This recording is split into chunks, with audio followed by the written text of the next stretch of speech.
welcome to the Hawks Nest live stream show. My name is Brandon Kane, and I appreciate you for tuning on in here on this final day of the NFL season, at least the regular NFL season, maybe the last day for our Seattle Seahawks, depending how things break down on a couple of different points today. So we're going to cover the action here, of course, bell to bell, live action throughout the day. We'll be doing a post-game stream, all that good stuff. But I do appreciate you for checking out not only today, throughout the season, as it has been a wonderful year in the Hawks Nest, if not for our Seattle Seahawks, where there have been many ups and many downs. We will see where they put the final period on the sentence of the 2023 season today. I'm interested to see what kind of energy we see from the team. They've got some injuries at key spots, as kind of everybody does at this point in time of the year. But nonetheless, the action should be exciting. We should get ourselves, hopefully, a good game, and the Hawks are going to have to earn this one. Not only in needing the win, but in the respect of this is a Cardinal team that's going to be able to attack. Essentially, if you were to look at the Seahawks team as a whole, their greatest weakness, I would say, and that is in stopping the run at this point. It didn't start out this way at the beginning of the year, but it has certainly slid this direction fast. So it is going to be them needing to overcome, win in the final week, overcome a team that can, even though they're not a strong team being the Cardinals, they play hard for this Coach Cannon. And it's like I said, they are committed. They will run the ball, especially with James Conner back, who was not with the team in the first action that the Hawks played. We have the inactives list up, and this is going to speak to a little bit of my point on this. Kenny McIntosh is out. He had an injury this week in practice, so he is done for the year. Patrick O'Connell, Jason Peters is out. Abraham Lucas, so the tackle position becomes just a little bit light. Raekwon O'Neal, Jaron Reed, and Mario Edwards Jr. also out in this game. So you are very light at the defensive tackle position. We're going to be getting Gotel, who had a little bit of action in the preseason out there today. He'll be getting a good run. Cam Young's going to get a good run. Miles Adams is going to be getting a good run.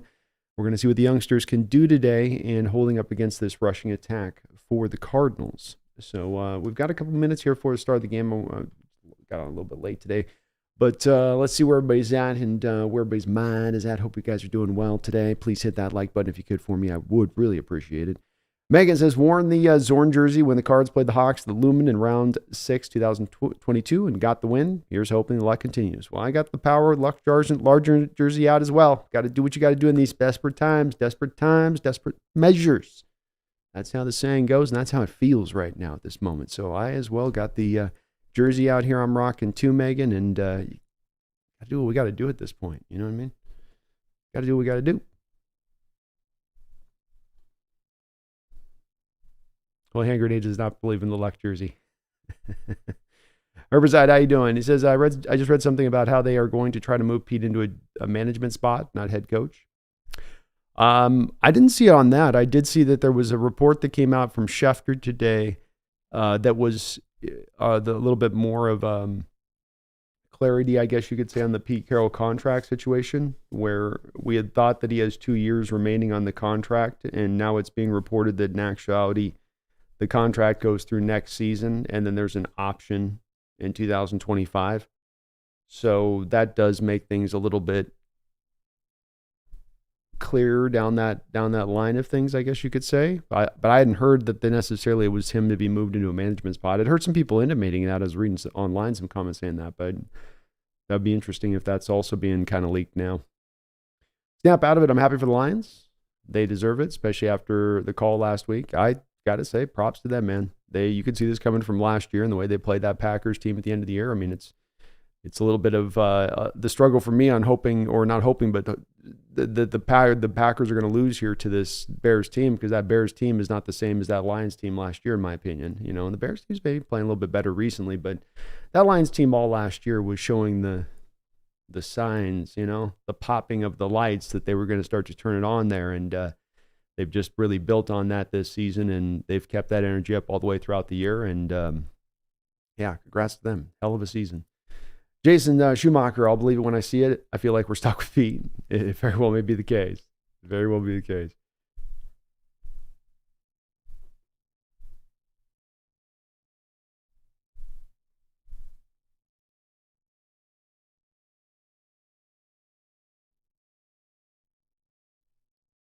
Snap out of it says, who was it? Who is it? I did.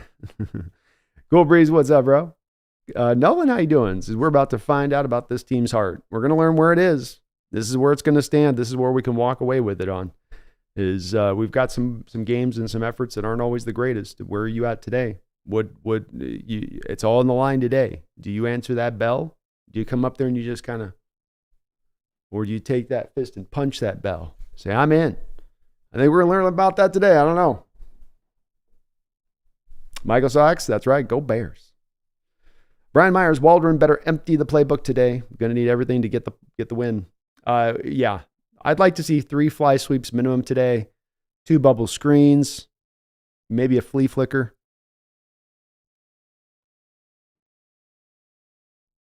Jordan says we just need the Bears to play good defense. Amen.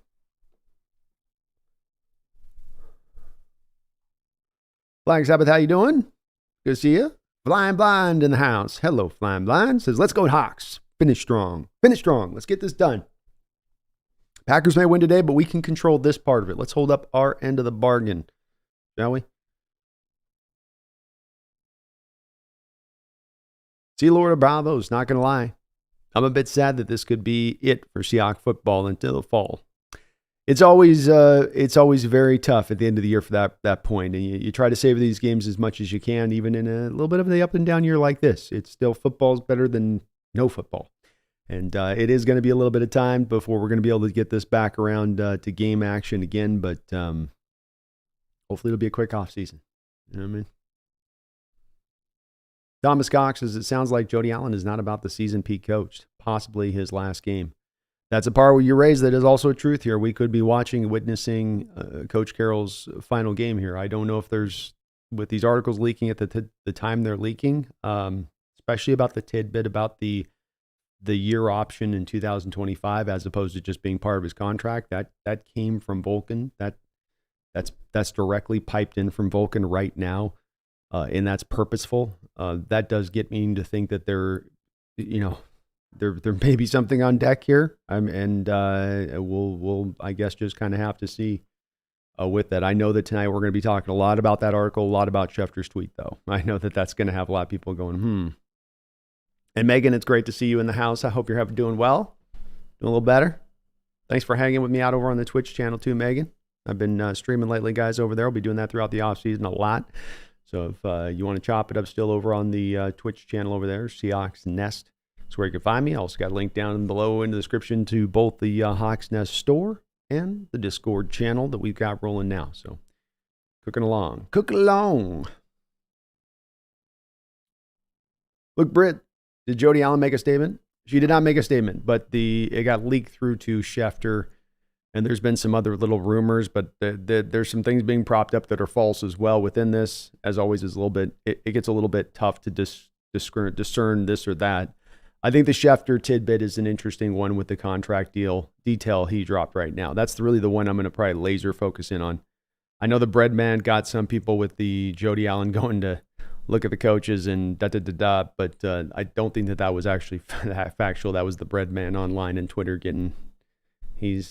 that bread man. He's a bastard. Daniel Barry Sports Highlights, how are you doing? Good to see you in the house. Brian Sherman, hello. I like the jersey. Hall of Fame Largent. That's right. That's my favorite all-time player of the Seahawks, my man. So it's, for me, I've got it behind me and I got a signed jersey behind me over my shoulder, and he's my fave. All right, so we got the opening kickoff here to the Cardinals. Seahawks are going to defer as they do. And kick short. Nick Ballore comes up, makes the tackle short of the 20-yard line where the Cardinal defense will take over. Brian Myers. What's up, Brian? He says, I'm not believing anything about Jody from Rap Sheet. That's fair. Ian can be definitely a bit of a mouthpiece for certain parties, that's for sure. Sean Lee, I got to bust out the Largent. This is my Power Luck Largent jersey. Everyone's got their own in your closet. You do. You can deny it and be like, I don't believe in luck. But there's still that jersey you'll reach to when you need the win. All right, we've got Shotgun Kyler here. 4-man from the Seahawks. Devin Witherspoon out on the field. He's going to bring a blitz right from snap number 1. Running play up the middle there. Witherspoon will get over there and make the tackle. Jordan Brooks helping out as he's returned back to action today. mentioning that this just might be the last time he gets to run with these guys in this jersey and how important that might be to him. No gain there on first down.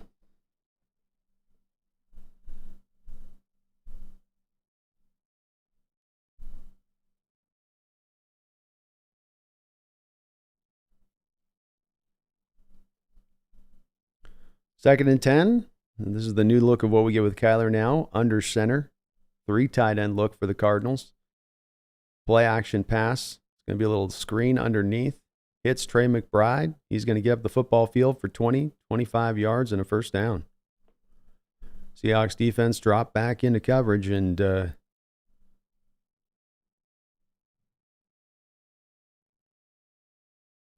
Cardinals had him fooled that they were trying to take a deep shot off that 3 tight end play action look.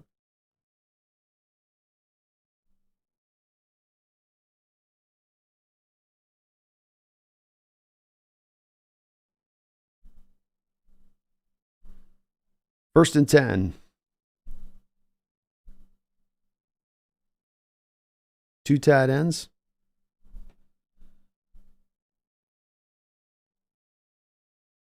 Hand off to Connor. He'll roll forward for 3 or 4 yards.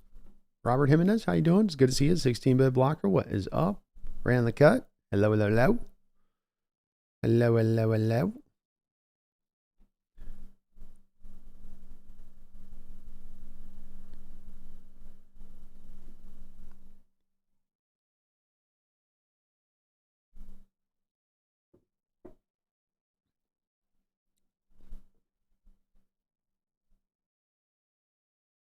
Again, a heavy look here. 2 tight ends for the Cardinals. Kyler under center. Second and 8. Give his ear to Connor. Connor's going to bounce this outside. Woolen trying to bring him down to the ground. Needs some help. Taylor over there to finally bring him some help, but it will be a first down run. Sanchez, thank you for the $10 donation. Says it's been a season. Enjoyed the commentary. Ups and lows and commiserating around Pete. Looking forward to next year and the bright future, as this is probably our final game. Put in lock.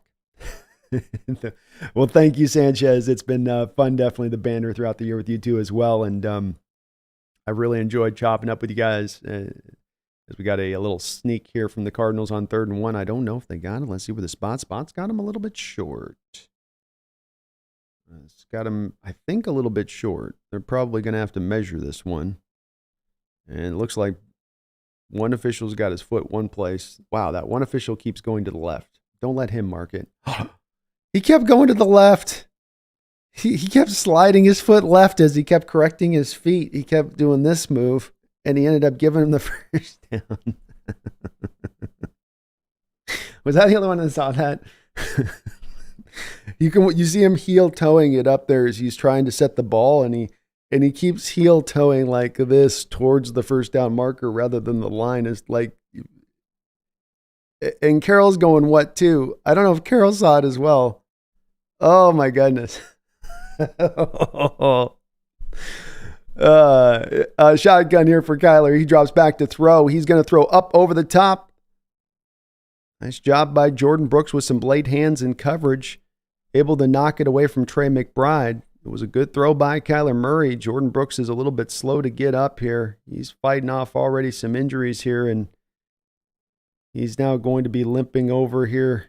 Yeah, not good as he's cursing. And boy, you feel bad for the kid.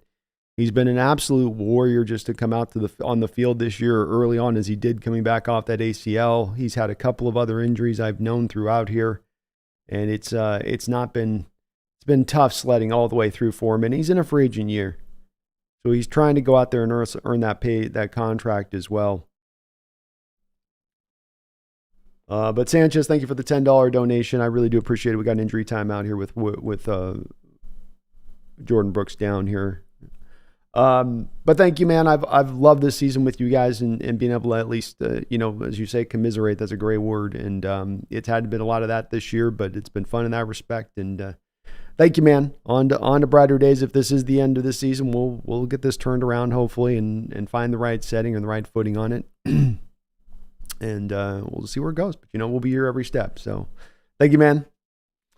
And Got to put that lock in. Got to put that lock nut in. I know. That might have to be your thing for years going forward now, Sanchez. That might be just that's now your thing. Every message got to end with that one. Dom H has been celebrating 18 months as a Hawks Nest member. Thank you for that, Dom. It says, let's take care of our own business today. Yeah, let's get done. Let's control what we can control, right? Control what we can control. Let me get the deal up. I'm always late with this part of it, I know. Boom, boom. All right, we got wait, that's not right. It's not right. All right, there we go. Get the game cast up. Boop, boop, boop. There we go. Let's get it taken care of, though, Don. We can handle ours today. We can control our fate, our part of the bargain. It's good to see you in the house, though, man. Mark Harbicorn, how you doing? Good to see you as well. Thanks for reminding me. Please hit that like button, folks. Space, what is up? And yeah, Space, Lucas is inactive today, unfortunately. 5 tracks. Brooks is not a candidate to be re-signed, but knowing Pete will probably give him a 25 plus a year guaranteed contract.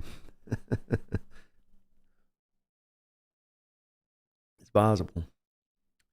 Brooks is going to go over to the tent now. So we'll bring up 2nd and 10. Devin Bush back on the football field here. 11:14 to go in the first quarter. Cardinals with their opening possession up at the 48-yard line of Seattle.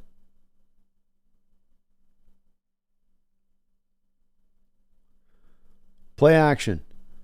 Outside look here. Nice job by Boye Mafe not to let Kyler Murray shake him there. He creates a pressure. Very well done. Murray looked like he was going to come to a stop. That stop-start stuff Murray can do, that where he's just faster than the defender. And he can get the defender to stop his feet, and then Kyler restarts. Bonfe showing off some of that quickness there.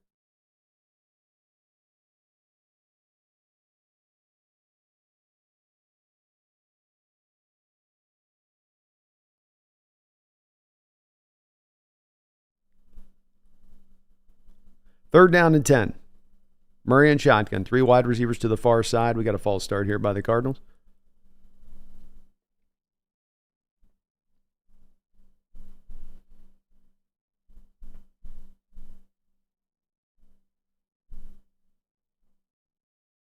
Third and 15.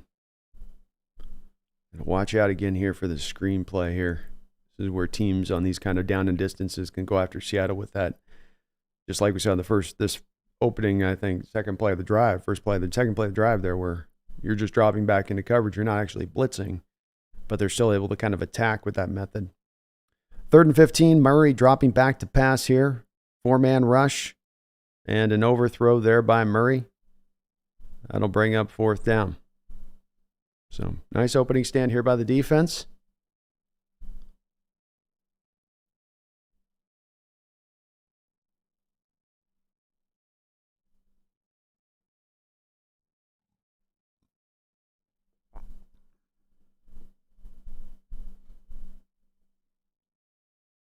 Chicago Bears have taken a 3-0 lead over the top of the Green Bay Packers. 8:54 to go in the first quarter.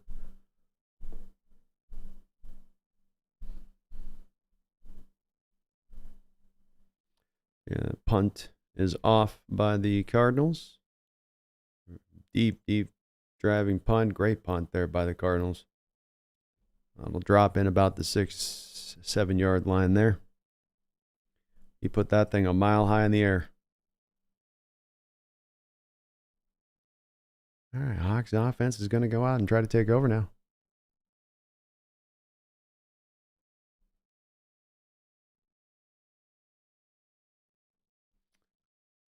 Give you guys a little update here on the early score action.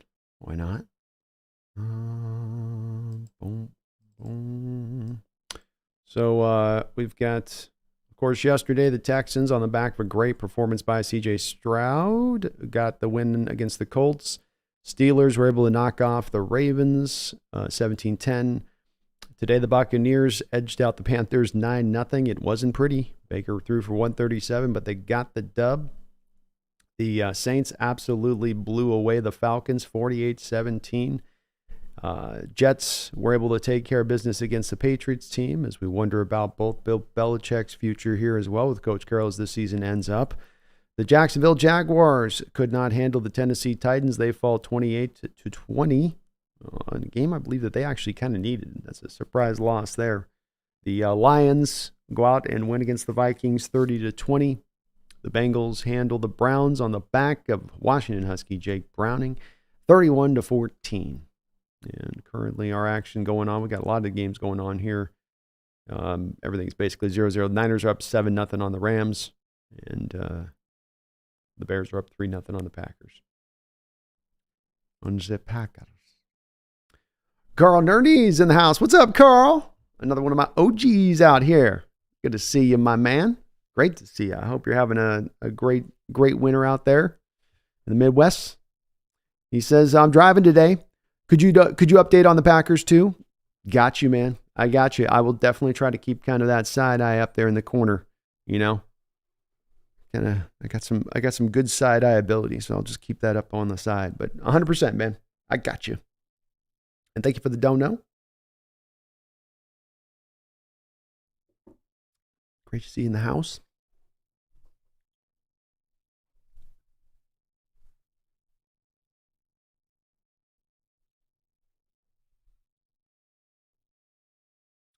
All right, Gino and the boys are going to come on out now here.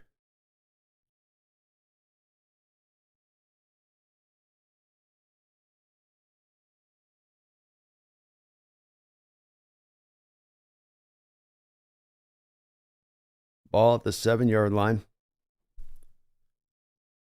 Walker takes it off the left guard there for a gain of about 2, where he's upended.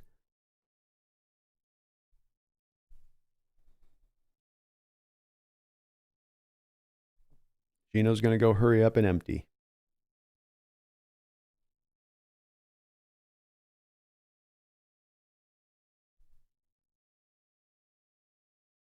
Dropping back to throw. DK Metcalf with the catch. First down. Nice grab by DK there on the sidelines. Good throw by Gino. Off coverage look there by the Cardinal. He wants to stay on top. Those stop routes could be all day there.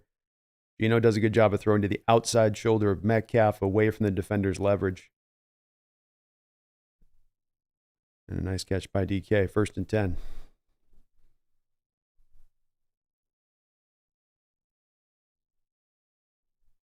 Three tight end look here for the Seahawks. Hand off to Walker. Early penetration. Walker breaks a man's ankles, reverses field, and runs for 11 yards before he's run out of bounds. He absolutely made a man fall down. Get some tape on that man's ankles.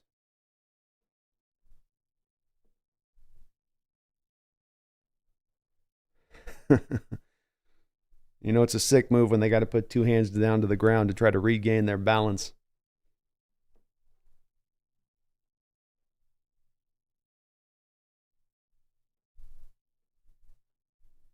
First and 10, empty look here for Gino. Dropping back to throw. Underneath there to Jake Bobo. More Bobo. Bobo fighting. And he's going to get himself 9 yards on first down. Some good, easy, quick completions here for Waldron to Gino. Stuff I always love to see as this helps to get those quarterbacks in that nice early rhythm. Start out the game, you ask him to make that 25-yard rip throw post route. You know, nerves are going a little bit. Nice to get him a bit steady there. Well, they give him the 2nd and 1. Sorry. That was first. Under center is Gino here. Walker. Some early penetration. Walker pulls out of the first tackle in the backfield, yanking his leg free before falling forward for a first down. 8:23 here to go. Nice opening drive here by the Seattle Seahawks. Mix up a little run, a mix up a little pass.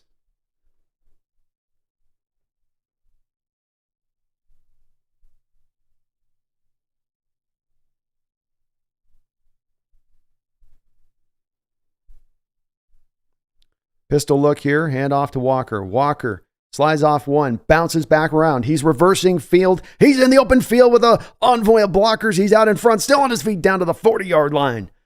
Walker first stiff arms a man, jumps out of another tackle, reverses field, back across, then turns on the Jets to get loose. Fantastic run there by Walker.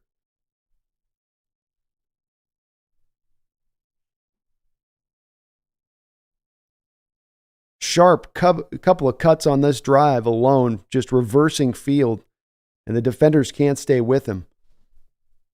He's going from going to this way to whoop, back the other way, and they can't hold.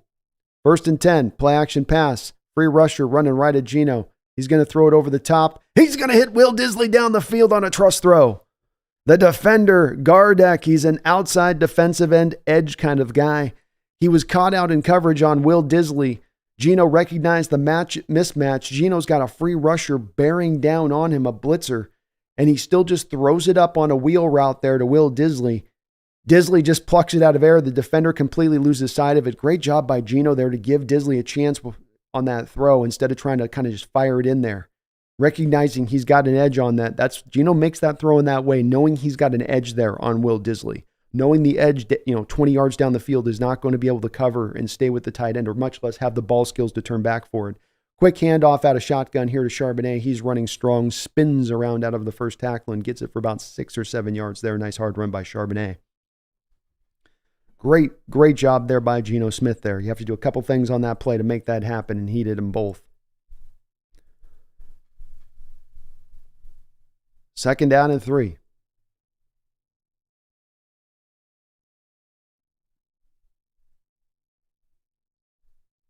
Eight-play, 79-yard drive for the Hawks.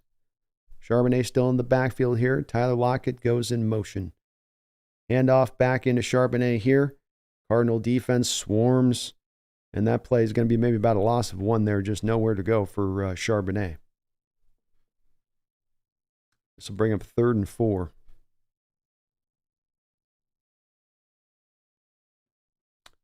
Show the score of the. We can get another one here. Hold on.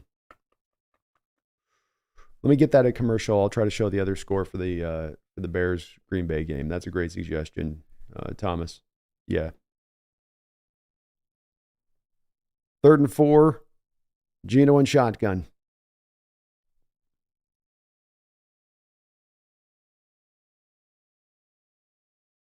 Dropping back, blitz look coming. And DK has the ball knocked away. He's not going to get PI. A lot of contact there. Looked like it could have been PI. Yeah, that should be PI. The defender's coming up to initiate the contact there. That's not DK initiating the contact. That's the defender initiating it. He's running into DK before the ball, as the ball's in the air. That should be a defensive pass interference. Jason Myers out here on 4th and 4 for a 3rd down attempt. But Jason, see, I do believe that by the letter of the law, that would be that. Let's see if we can, how do we get this out? Maybe we can duplicate.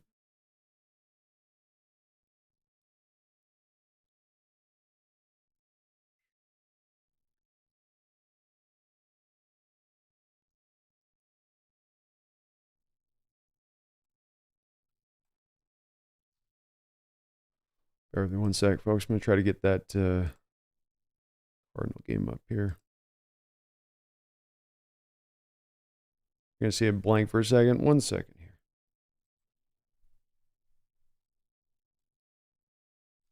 Make this work on the live. I'll make this work. We're Mr. Technical here. You can call me Mr. Technical. Bop.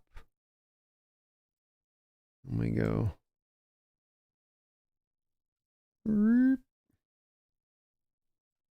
So big.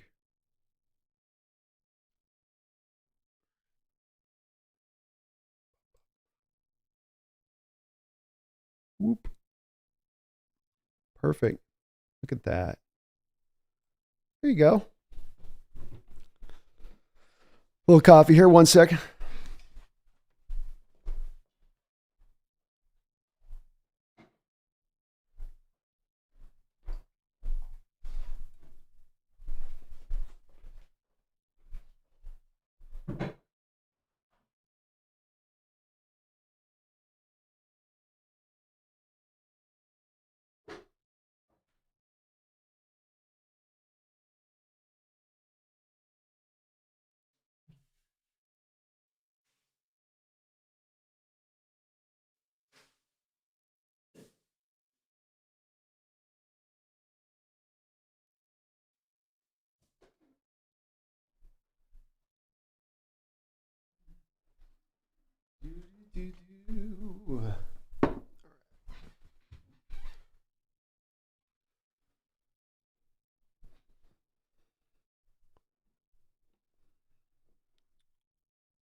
Most field goals made in a single season in franchise history. Jason Myers has tied his 2022 mark of 34 made field goals, and Todd Peterson of 1999 Seattle Seahawks. So he potentially could set a new mark here.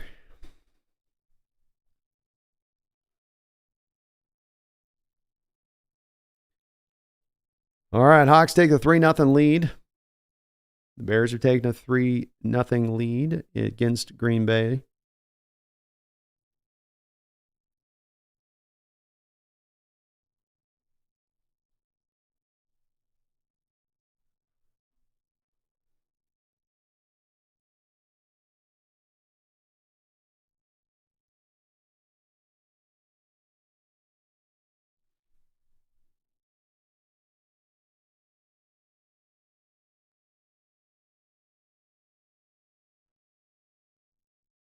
First and 10.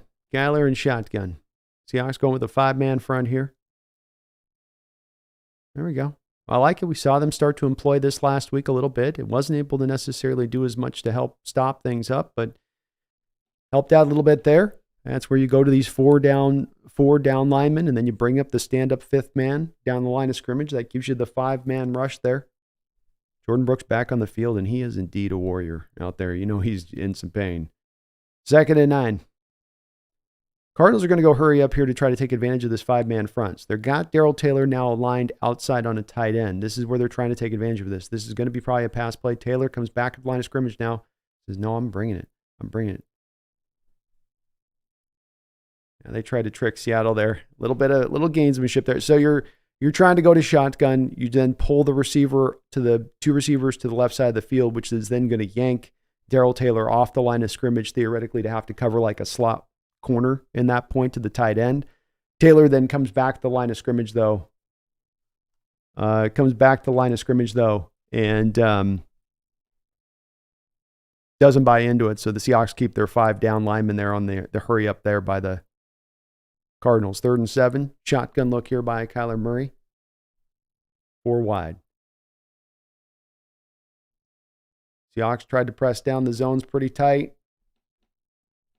Did Witherspoon do it? I think Witherspoon with a great tackle got him out of bounds. He did. Fantastic job there by Witherspoon. You could see the Hawks had their safeties down tight, nearing into the box to try to take away some of the shorter routes on this play, which has gone away from what they've done sometimes typically this year. And Witherspoon just drives as hard as he can on his man, and that effort, that supreme effort on that play allows him to get him up around the shoulder pads and throw him out of bounds before he can cross the 1st down marker, which gets you to a 4th and 1. Cardinals are not going to try to go for it on this side of their field. So, great play there by Devin Witherspoon with the effort. All right. DJ Dallas is going to try to bring this back. Steps out of a couple tackles. He's running hard, grinds hard, gets himself back to the 20-yard line. The high degree of difficulty play for Witherspoon there. You got basically a drag route coming across the field. You're in off coverage, and you've got to sort of beat him to that spot. Not necessarily to the catch, but beat him to the 1st down marker and make sure that you get the tackle before he gets to the 1st down marker. So it's not a play that stands out that's always going to be the flashiest, but there's actually a pretty difficult play to make there. Motive says Dallas is just so slow. He is slow. 1 second, folks.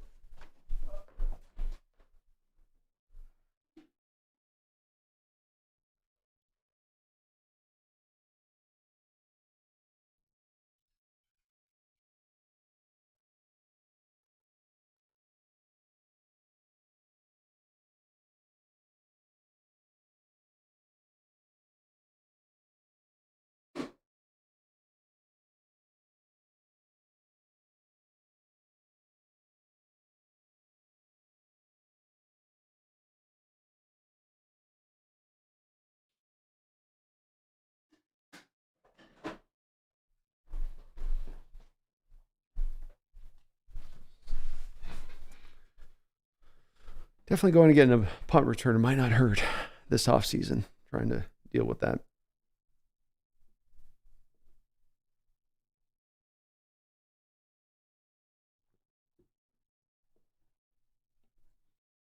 And Thomas, I think to your scenario about with the 15th, if you're picking 15th, what I do, I think the best scenario for us at that point is to try to attempt to trade back, because I think you're firmly into the tier 2 grouping of the players at that point. And so it's more beneficial to try to get another tier 2 player than it is to try to find the tier 2 player that seems to be the best of that bunch, when they're all really probably similarly talented in there. I'm a big guy on that there's just, the draft's got their tiers. It's not 32 first round worthy players. It's like, you get a good, even in a good draft, about 10 to 12 real good blue chip players. That's in a good draft. Typical year, you might get 5 to 6. And so I just go, you're in that 15 territory. You're really in the best spot to try to move back 7, 8 spots, get yourself back into the second round.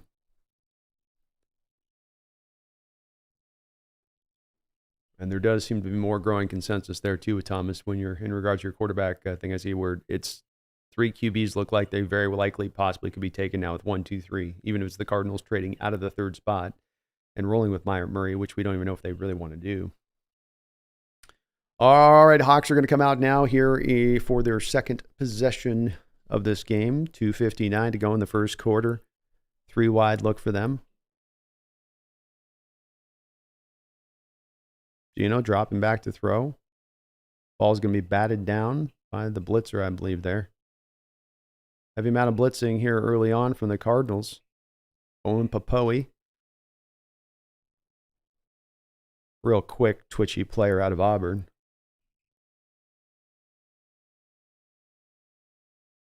Yikes. 2 Hawk players had an opportunity on him, and they both kind of got him slip past there. Julian Love is trotting back to the locker room right now. Not a good sign, as the Hawks are already a little bit thin here at the safety position. 2nd down and 10. Hawks are going to go with a run play, as they typically do on 2nd and longs. Walker will get himself about a 4-yard gain for 3rd and 6.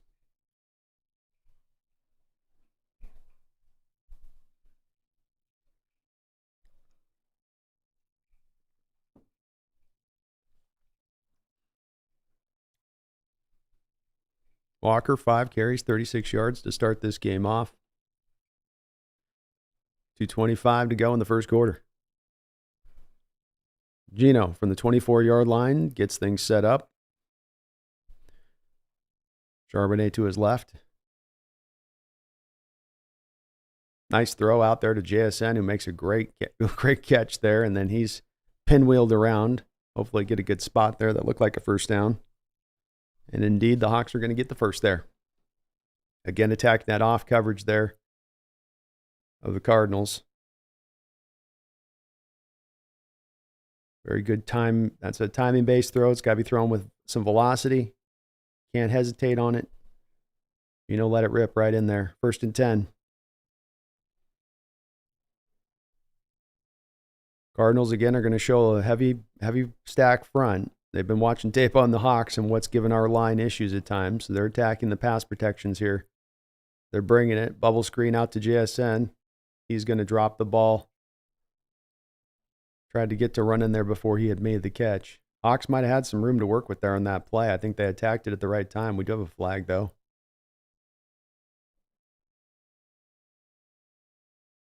No flag. They're waving that off, whatever that was.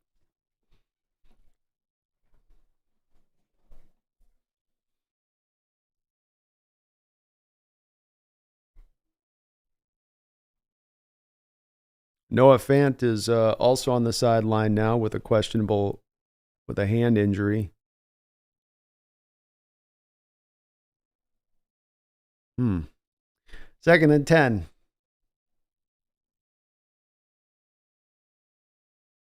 Gino, flushed out of the pocket. Oh. Boy, if he puts that on Metcalf there, he's flushed out of the pocket and throws it at Metcalf last second. And if he just puts it on the body of Metcalf, I think DK has got a little bit of room to work with and run.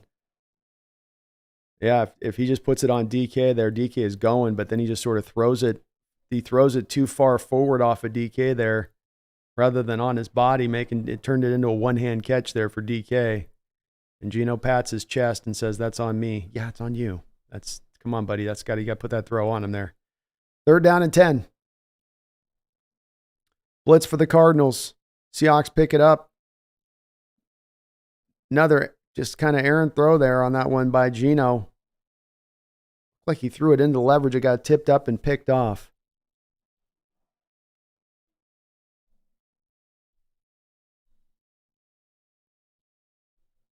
Geno's rushed by the blitz, but throws it again now. He throws it into the inside shoulder. He's trying to get to DK rather than throwing it outside of DK's shoulder there. He throws it to where the defender sort of is. And the ball gets tipped up and picked then. Are they calling it a drop? Yeah, I guess they're calling it a drop. So, nice break for the Hawks there. Bad two throws back to back there by Geno after he's had a really pretty good start. That kind of went off the rails in those 2 throws there to DK and a couple of those misses.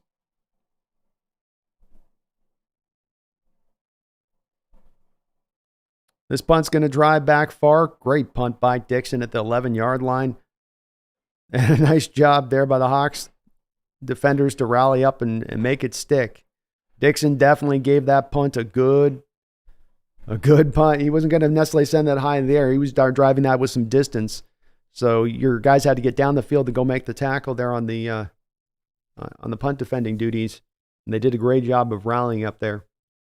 Punt returners gonna have a little bit of space to work with when you kind of do that kind of punt, when you're trying to get that extra distance. 1 second, man.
We've had some early injuries here.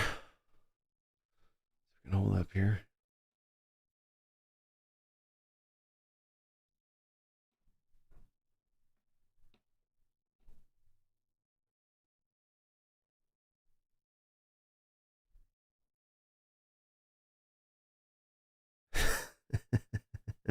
That Joe Echo looks ridiculous.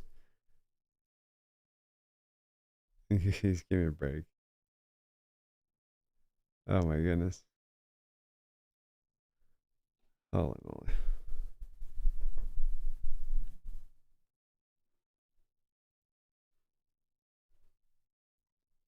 Chicago still up in the early game there. Green Bay 3-0. 9:34 to go there in the second quarter. Cardinals are going to take over with their third drive here. Seahawks defense has done a good job start this game off. Noah Fan heading back to the locker room with a towel over his head. I'm going to guess that means his day is indeed done. 1st down and 10. Murray back in shotgun. Looks over to his left, finds Rondale Moore for an easy completion and a gain of about 6 or 7 yards. Rondale Moore is slow to get up there after the play. It might have been one of those little hip drag tackles that has people wondering if this is going to remain in the game or not. Over there on their sideline on Rondale. He's a little bit gimpy coming up there. I still maintain you can't take that tackle out of the game. You got to let the defenders have the opportunity to do what they can do to bring a guy down. 2nd down and 2. Murray under center. 2 tight end look here for the Cardinals. Seahawks, a lot of guys around near the box. Gibbs going to be the corner there. He's going to go a whole lot of nowhere there. Might have gotten 2 yards. Yeah, they'll give him the 2 yards and a first.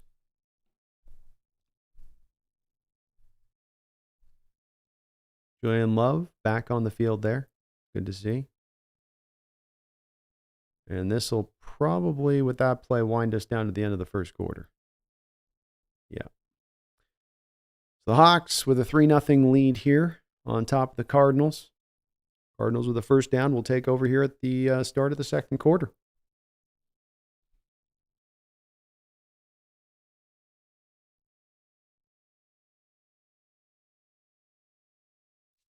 The addicted Hawks fan going to the locker room and calling his agent to see if there are any offers yet. Yeah, I was just wondering about that. Like, if you are a free agent coming in this kind of game and you're like, just make sure I preserve myself from my free agent dollar. I mean, I can't sign off on it. I understand.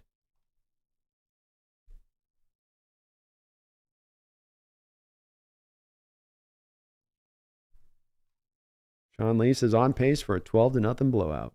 I'll take it. However we win, we'll take the win, right? Amen. Well said.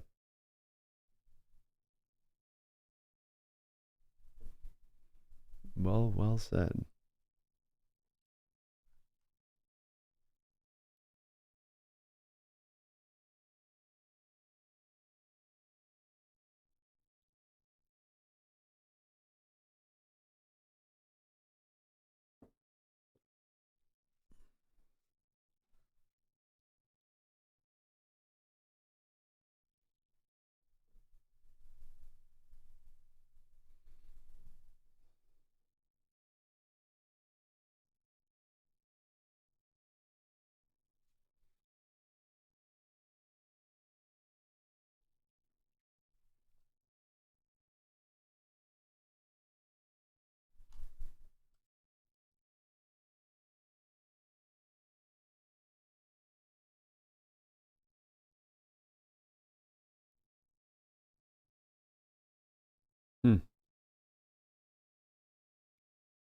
How about Cam Young? Young kid out there getting an early start there in that first quarter.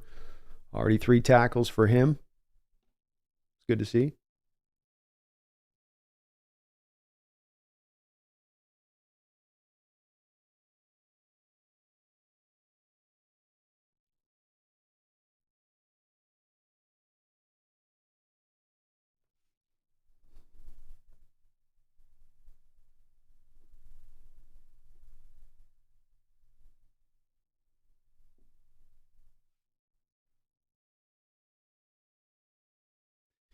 Even time of possession that first quarter, Seahawks 6 first downs, Cardinals with only 2. 88 total yards the Hawks, 54 for the Cardinals. And Murley will set up here for the 26-yard line, Cardinal territory here with the 1st and 10. Play action pass, dropping back to throw, pressure, run a little screen. It's going to work its way up the field, 10, 15 yards, almost 20 yards there on the screen. Second time the Cardinals have gone to that and found some effectiveness with it.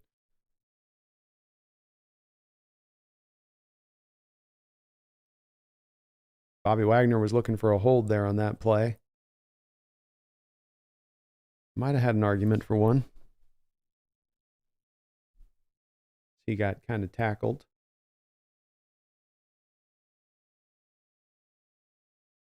First and 10. Murray under center. 3 tight end look. Play action pass. Rolling to his left, and he's looking to run. He's out there scrambling 15, 20, 25 yards. 30-yard, almost a 30-yard scamper there by Kyler Murray. And he was looking to go. You could tell by the body language rolling to his left there. He was looking to run all the way.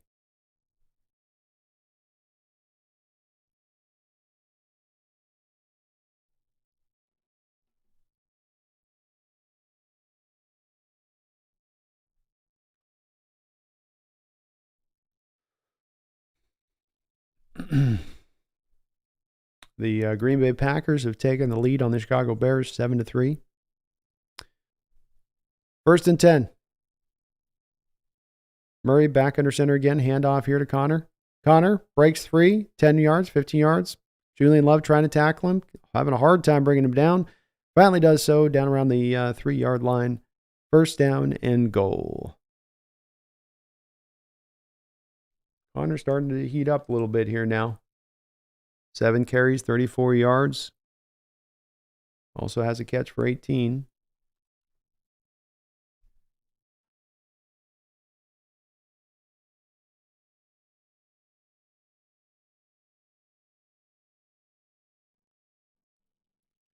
First down and goal. Cardinals on the 3-yard line. Play action pass. Murray dropping back to throw. All the time in the world. Finally will get flushed out of the pocket and looks to throw it late. Trey McBride looked like he had a chance to make that catch. Looked like a good throw there by Murray on the run. McBride just straight flat dropped it. Well, it was kind of no, that wasn't a good pass. Sorry, take the back. He threw it back. It's another throw where the quarterback's throwing back to the leverage of the defender rather than throwing it kind of the sideline where you can kind of drag the toes. Second down to goal. Murray will go under center. 3 wide. Gives inside to Connor. Connor swallowed up there in the middle. Not much anything there for him. Maybe got a half yard on the play. That'll bring us up third and goal with about 3 yards left to go here still for the Cardinals. JC, thank you for subscribing, JC, to the Hawks Nest. Folks, we're trying to get to 15,000 subscribers here by the end of the month. We're currently at just about 100 away, so if you could help us get to that mark, that would help us out this season. We've been trying to hit that, and we're almost right on the spot to getting it. All right. The Cardinals' offense is very good in the red zone, 65% percentage this year. That's second in the NFL. They'll set up here with a third and goal. Kyler, back in shotgun, handoff, inside.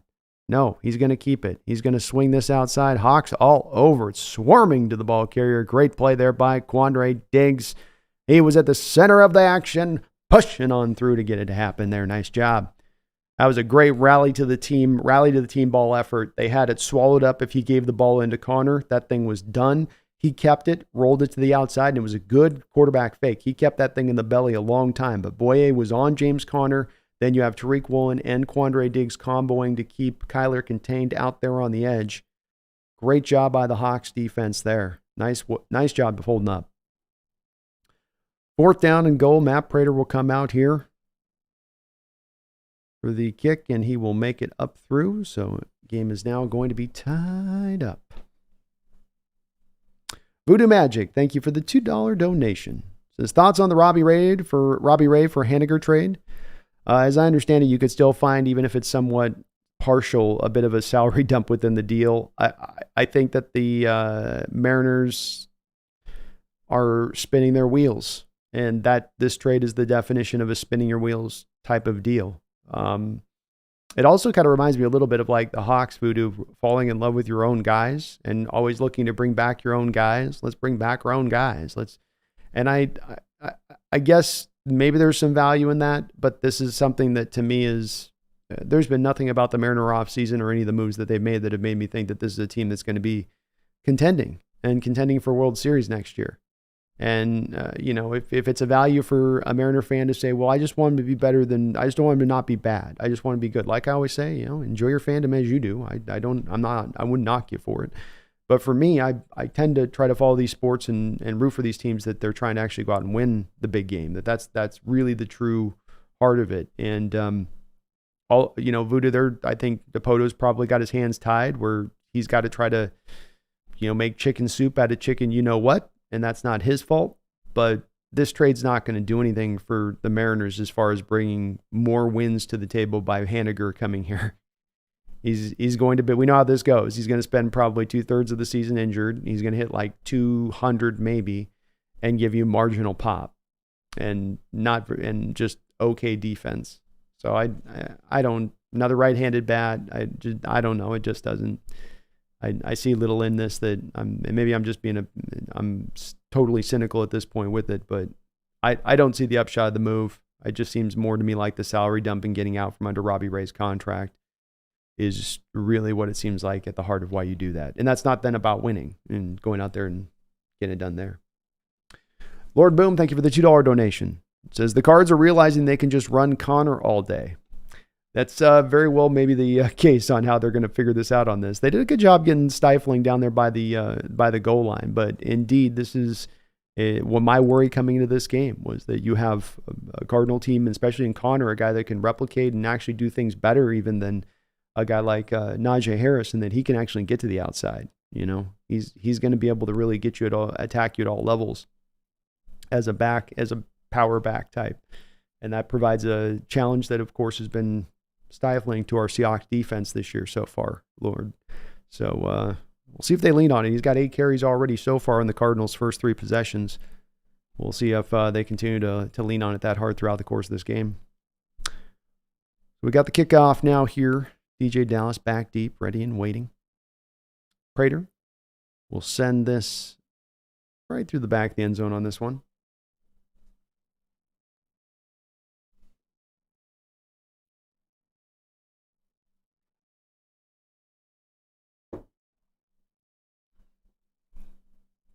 And Thomas Cox, that's kind of what it's going to take. MVP year for Julio, Kirby and Gilbert having both Cy Young years. Weird thing is, I just don't. You could have that go on, I think, Thomas, and you still could find yourself falling far short of the mark because other areas are just so weak. But that's what it's going to take. You're right. All right, Geno, after a pretty hot start, has cooled off here. He'll come out under center, 2 tight end look for the Seahawks. The give's going to be to Walker. Walker bounces it out wide. He's done this a couple times already out the gate. Not much of anywhere to go there, but Budda Baker does a good job there. Takes a nice angle of the ball carrier and brings him down for a short 3-yard gain. Walker being inventive in his running style today, though.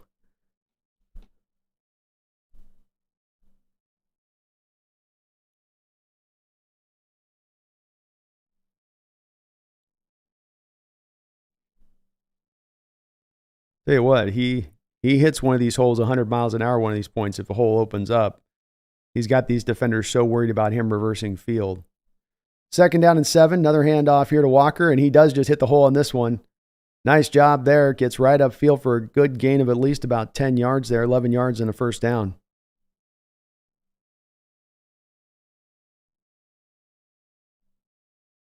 You see that previous play, they showed the all-22 of Budda Baker back there, and you could feel Budda holding his, even when he recognized it was the run, not pursuing into the hole and buying into that. He stayed backside to be able to rally on Walker when he bounced it outside. That means you can kind of pull one less defender there out of that hole if you want to hit those A and B gap runs hard. And we've seen Walker house those before. 1st and 10. Walker again with the carry here. Big hole up the middle.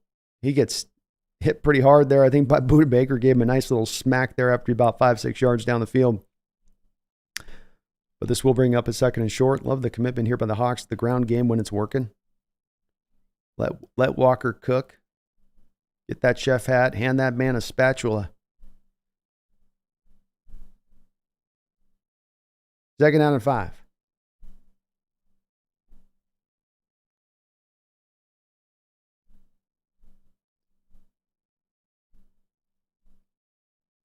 JSN goes in motion. Gibbs going to be back to Walker there. Boy, that whole pocket just collapsed instantly off the snap. Penetration across the board there. It's where Geno could stand to just change his cadence up sometimes. Give me a hut. Yeah. He gets into that rhythm sometimes. It feels like the defensive linemen sort of know right when the snap's coming for sure. And Anthony Bradford, the rookie, just didn't even get an arm, didn't get a paw on the defensive tackle there. 3rd down and 8 for the Hawks. Cardinals bringing a blitz. Seahawks seem to pick it up. Charbonnet just decleat a guy, I think. Wide open is Tyler Lockett in the open field. He's still on his feet. Finally taken down at the 22-yard line. Big play down the field. I think that was really keenly set up. I saw it out of the corner of my eye, but I think Charbonnet really did a great job on that play of taking away the blitzer. Cardinals bringing a heavy heavy amount of pressure there. They dropped a couple guys out from one side, kind of a zone blitz. And Cardinals got a little bit too complicated for their own good in the back end. Geno, good job going through his progressions. That's a pretty ball. Tight spiral there. Tight. First down to 10 from the 22-yard line. Geno back under center. Handoff here to Walker. Walker, a little bit of hezzy. He's going to bounce in through the hole there with about a 2 or 3 yard gain. Not a lot of room there to be had.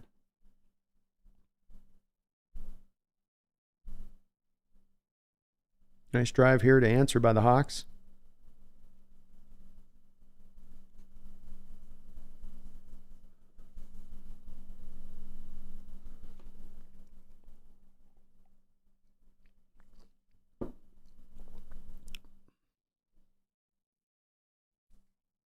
Second down and 7. Geno dropping back to pass. Floats it up over the top. He's got Will Dissly. Touchdown, Seahawks. Will Dissly wide open, broken coverage. He makes the catch and runs it in. Let's go, Hawks. Woo.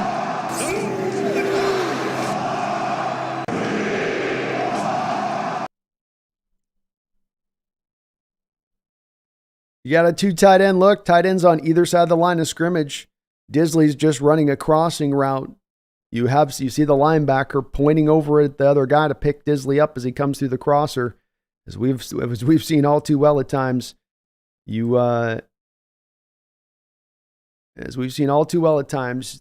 pointing is never a good thing, and sometimes that's how zone blitz gets exploited when you're trying to hand those receivers off one defender to the next. And he handed him off to empty space. Very, very nice drive there, constructed by the crew. Seahawks take a 10-3 lead. And good news down there in the Chicago-Green Bay game. Looks like Green Bay's at least gotten a field goal there.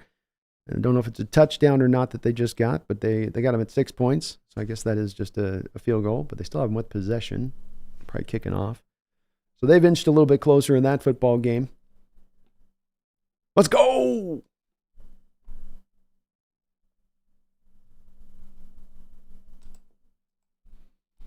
Tim, DB11, thank you for the $10 donation. I really appreciate you for that, Tim. Tim? I don't know why I said Ted. I don't know how to raise that up there, Tim. I didn't mean to do that. Thank you for the dono, though. Appreciate you, brother. Says, good job, Brandon. Love your content, and favorite part is your play calling and analysis. Go Hawks, even though our team is in a bit of a purgatory. Looking forward to more of your stuff. Well, thank you very much, Tim. That is very kind of you to say all across the board on that. I'm trying to get better with the play calling and analysis side of it. I want it to be a kind of a separate thing from, all the other stuff that we kind of do on the channel in order to kind of rise those different parts of the channel up from the other live stream shows to this. So I want to keep getting better at it here through the years, and I love doing it. I really love doing it and covering it in this way. And, this is where my brain, whenever I'm watching the game, this is how my brain's processing it anyway. So you guys might as well hear about it as I'm watching it. So thank you, man. That's very kind of you, man. And thank you for the donation and the support. Appreciate you for that.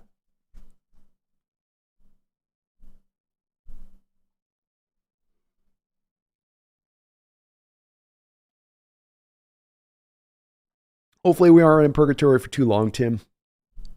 Hopefully not for too long. I'm sure we'll be discussing some of that tonight later on in the show. But I think we'll learn pretty quickly one way or another where things stand on the future of this team here into this offseason quickly. We're still alive today, though. We're still alive today. 7:06 to go. Hawks take a 10-3 lead here on the back of a 7-play, 75-yard drive. Took up 4 minutes and 2 seconds. The real defining play there, of course, being the 37-yarder to Tyler Lockett. A couple of broken coverages on the back end by the Cardinals that we thought the Hawks might be able to attack today. I really felt like if they're going to get it done today, it was going to be really on the back of the passing attack, and the passing attack being very explosive. We'll see if that does turn out to be the case. This kick will go through the back of the end zone, so the Cardinals will take over here at the 25-yard line.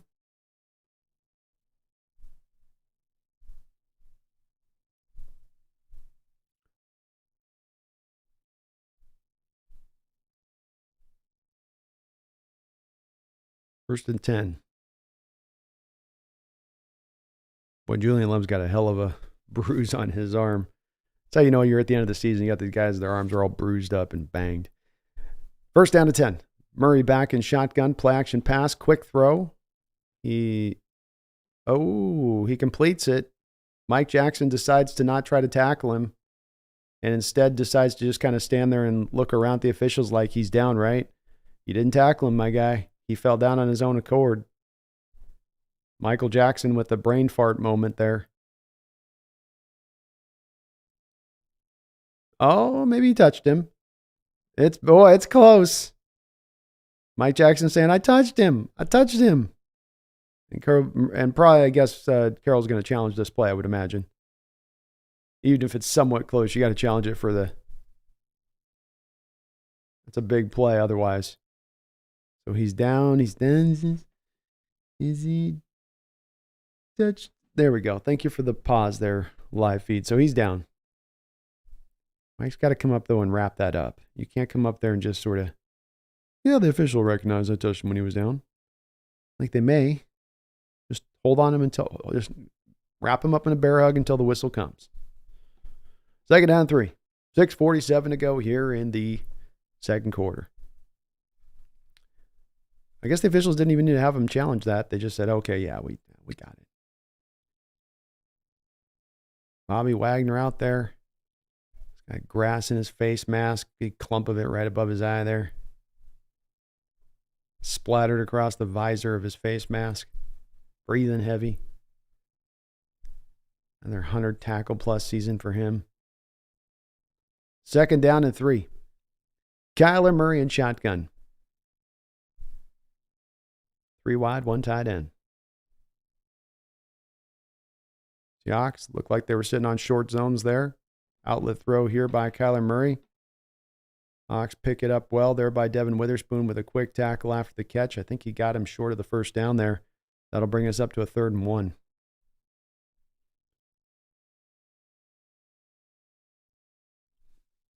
Giants have taken a 10-0 lead on the Eagles. I'm sure the Eagles are resting everybody at this point. 3rd down and 1. Kyler under center. Gibbs inside here. Ooh, great play there in the backfield. Derek Hall, we do have a flag on the play. Let's see where the mark is at.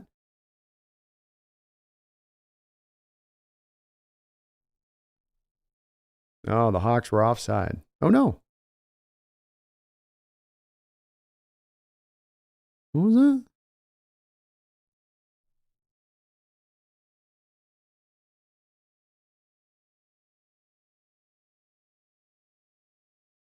Huh. Oh, he's sitting over the ball. Receiver set up over the ball. That's a rookie mistake right there. 3rd and 6. Boy, that changes this nature of this down and distance. They might have had the first down there otherwise. 3rd and 6. Murray and shotgun. 3 wide. Hawks faking a blitz. They're going to hand the ball off here is the Cardinals, and they're going to get a first down. Oh, Lordy. Yeah. Stefan Fries, thank you for subscribing to the channel, Stefan. Appreciate you for doing that. Just ran a counter back the other way there a little bit out of shotgun. Nice wham block there by the guard. Oh. Both the linebackers got erased there. Connor, 9 carries, 50 yards here now. He's starting to really get rolling. Play action pass. Murray looking around, finds a completion there for a first down.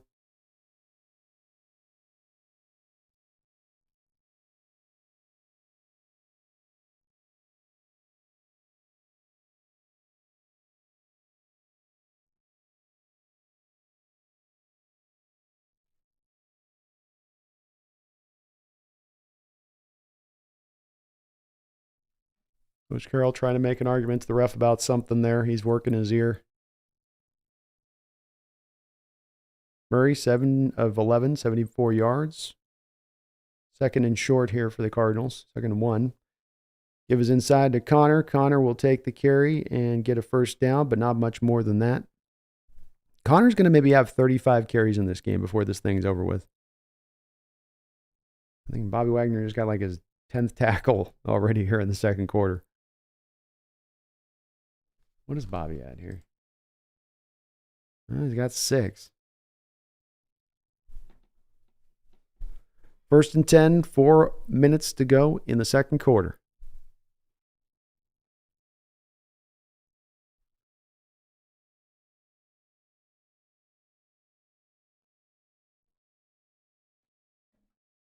Two tight end look. Play action pass. Flea flicker play. Murray's got a man open there. Wilson, broken tackle. Finally taken down to the ground there. Cardinals had the Hawks totally confounded there. You could see off the snap. What flea flickers will do, though. You're trying to fight. You want to stop that run. They're starting to get the ground game going, and you buy all into it, and then they get you on the back end there a little bit. I was a little worried there that Jackson was getting toasted up by his guy because he was in scramble mode there. Luckily, Quandre, I think, got that. Boy, yeah, Kyler could have gone either way there. Pick your poison. Big play, 1st and 10, down to the 16-yard line. Seahawks territory. Kyler in shotgun. Hand off inside. Draymond Jones in the backfield. Can't bring the man down. Hawks defensively just never seem like the first defender can ever bring the ball carrier down. You've always got to have a one slide off moment where our guy slides off a guy, and Connor's a tough tackle. I get it on that, but we just don't wrap up. Like we just I've mentioned it's like the opposition comes in like they've all been dropped in Vaseline prior to the game, and our guys just slip and slide right off of them.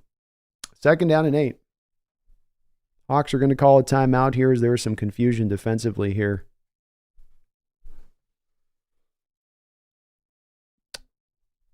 First time out of the half here for the Hawks.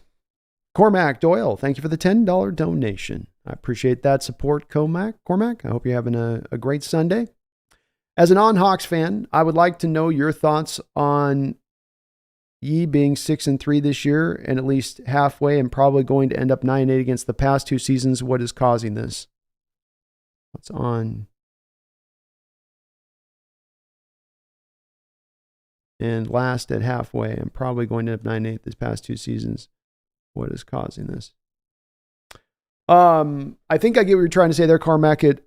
Put a little bit, if I'm missing on this, I'll look in the comments for your deal here, and give me just a sec. Let me answer it as we get to the quick timeout here. I'll get right to it. I think I know what you're asking though. So we've got a 2nd and 8, heavy look formation, 3 tight end look here for the Cardinals. Kyler looking around, errant throw there on 2nd and 8. This will bring up 3rd down. 2:19 to go here in the second quarter. Clock is wound fast in this football game. This has been a fast half here with all of the running between the two teams.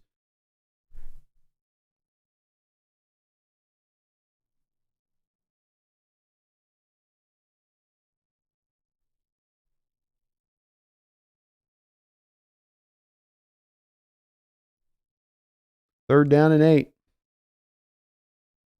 Murray back in shotgun.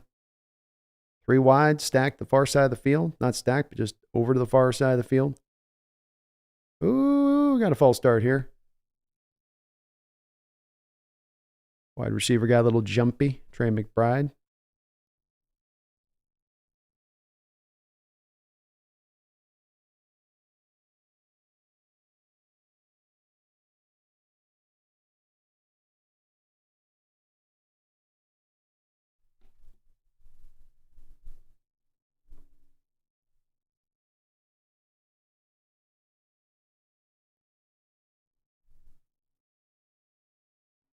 Third and 13. Empty look here for Kyler and the boys.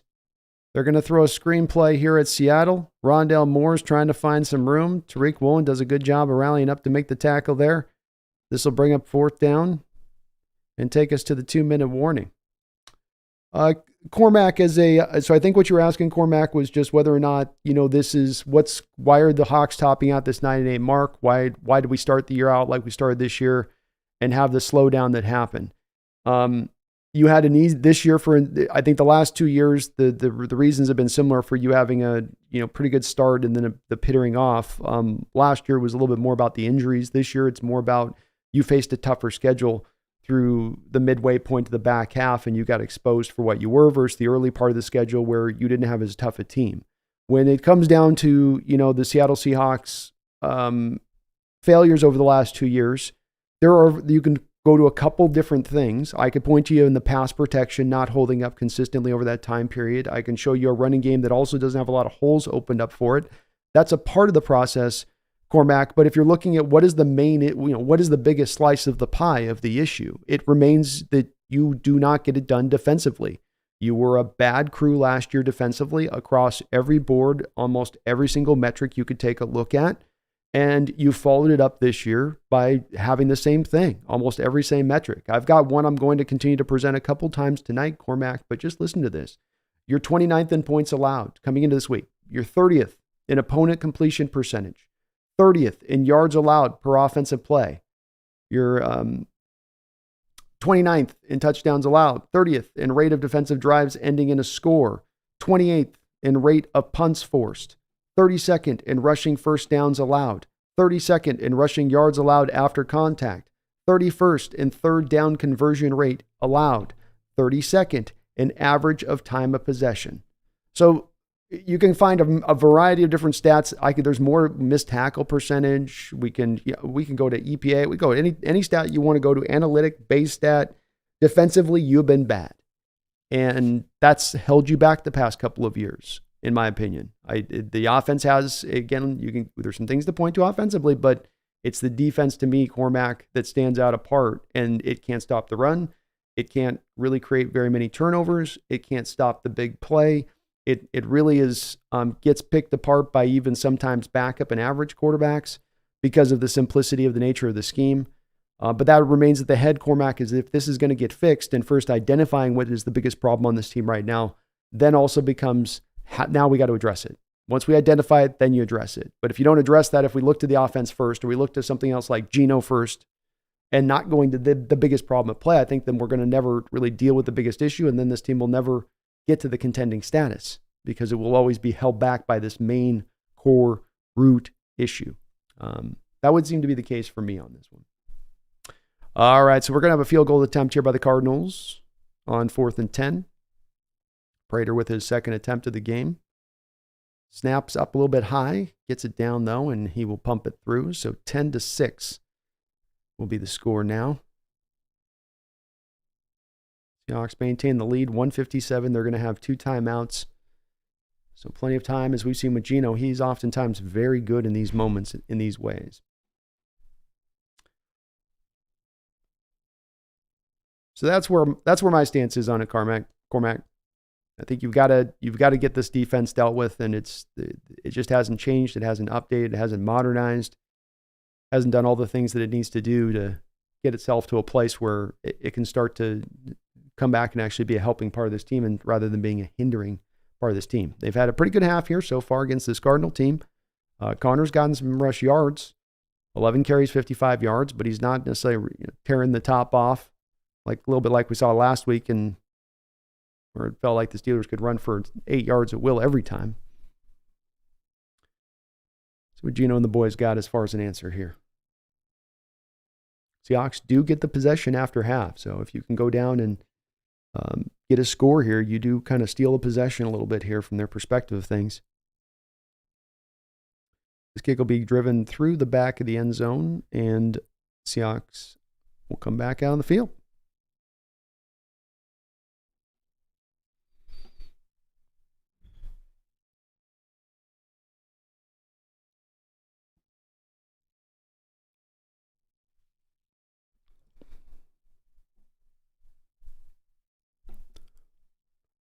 Thank you, Cormac, for that don't know.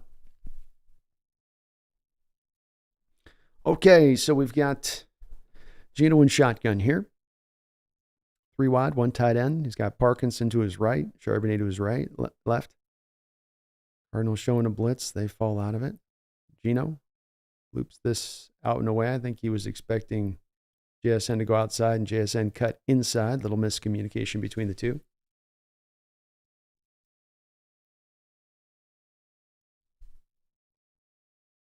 Cardinals running a lot of games up front on this Seahawks pass protection unit. 2nd down and 10. There's their handoff inside out of 2nd and 10. You know it's coming. You know it's coming. They did get some good yards on it, though, so 3rd and 1. Go back to Charbonnet here. Don't overthink this one, Waldron. Go right back over the A or B gap here. Just hit it right up. You need a yard and about a foot. Gino and shotgun. And off here to Charbonnet. Charbonnet powers through and 1st down. There we go. Don't get over cute on that, you know. That's why you got the power back to get those 1st downs like this. 1:07. Clock continues to run here.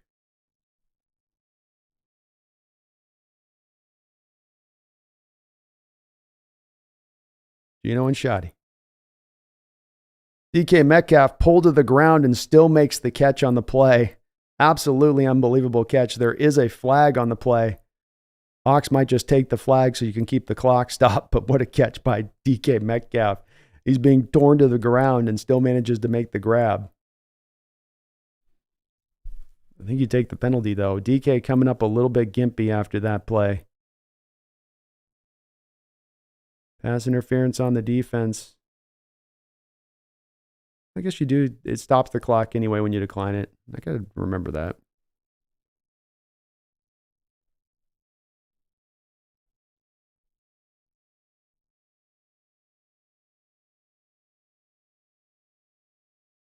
DK coming up gimpy, having a step to the sideline there. Scary to see. He's trying to feel that knee out over there. 1st down and 10. We're getting a booth review on the catch, by the way.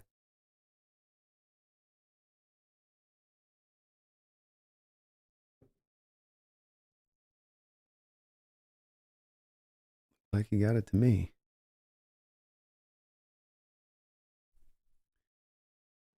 See if he comes up here. It looks like he kind of one-hands it when he comes up out of his roll. Controlling it all the way through. Yeah, he's got the control of it. That's a catch. That's totally a catch. Hands underneath the ball. Wouldn't imagine they'd have to look at this long, would they? He's got the whole way. Well, at least it's giving him time maybe to get that leg okay back up out there on the field. So maybe that's a good thing for us. Concierge with Nolan, thank you for the $2 donation. It says, Pete keeps saying run fit. Does he even know what that is? He'd tell you, Nolan, but we're teaching it right. We're teaching it properly. They're just not picking up on the details we're trying to teach them, you know? So, he'd say, oh, it's simple. Just get your head in there. But it doesn't seem to be just so as simple as that, you know? I think when he sometimes speaks to the run fits too, doesn't always talk about how hard the run fits can be with some of the down lineman situations they set up, you know, 2 down linemen, and then you have 2 outside linebackers and that wide 9. And there's defenses running these schemes now, and it's becoming a de jure scheme or a de jure front, but it's one that really requires a lot of guys to be on the P's and Q's, where I don't know if you need to be as much that if you can just run the 4 down linemen. It gets a little bit easier in just 2 gap. And DK back out on the field there, so the booth review indeed did help out DK a little bit and letting him get a second to feel himself okay here. I don't know if the officials are still taking so much time here. He's still got the headset on. He makes the catch. This is very straightforward. Thank you, Mark, for reminding me that. If you like what you're listening to today, please do hit that like button. Please do get subscribed up. I would really appreciate it.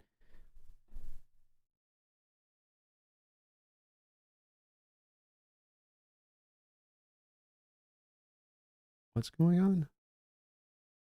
Calls reversed?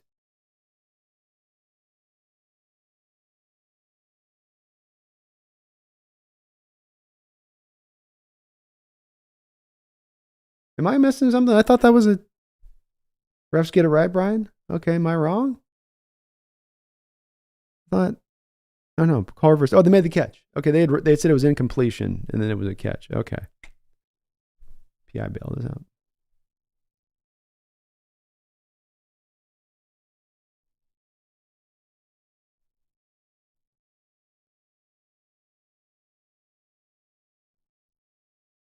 First and 10. 55 seconds to go. Geno in shotgun. Cardinals showing a blitz, dropping out of it. Geno back underneath the JSN. JSN with a nice move after the catch. Call timeout here. Yeah, call timeout. It's a good timeout there. 47 seconds, preserve it. You got one more left. If you don't there, you're going to risk eating 15, 20 seconds on the clock there. Better to kind of preserve this way. So smart move there that's a smart timeout there by Pete.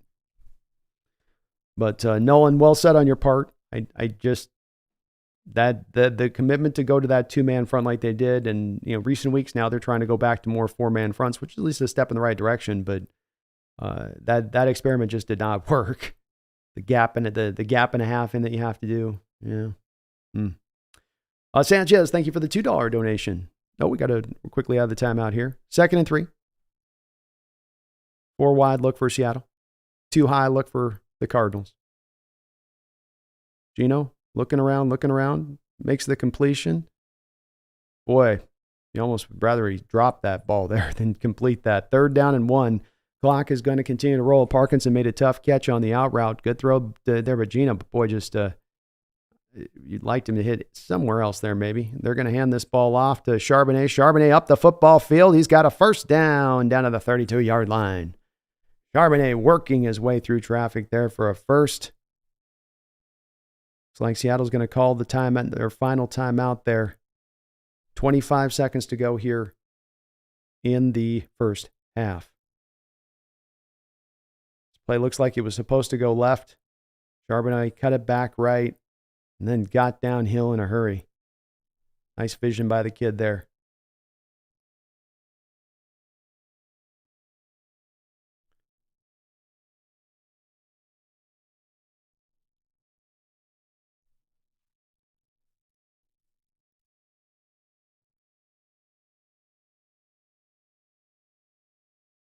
Charbonnet, 5 carries, 32 yards in this half. You're seeing the nice 2-headed rushing attack the Hawks can bring at times here. First down and 10. Geno dropping back to pass. Loops this up out of bounds. Kind of just a throwaway there. Nothing wrong with that.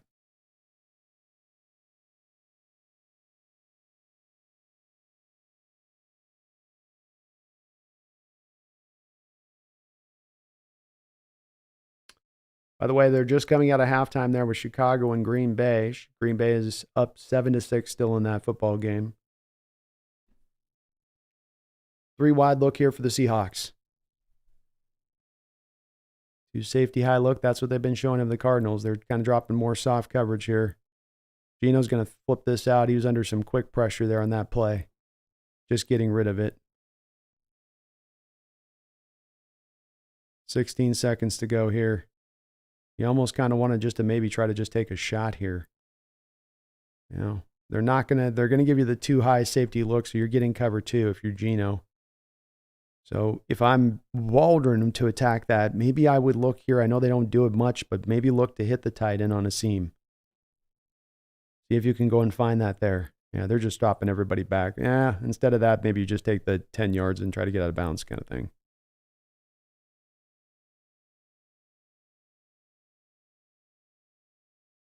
Geno's going to scramble around here. Just go take the first.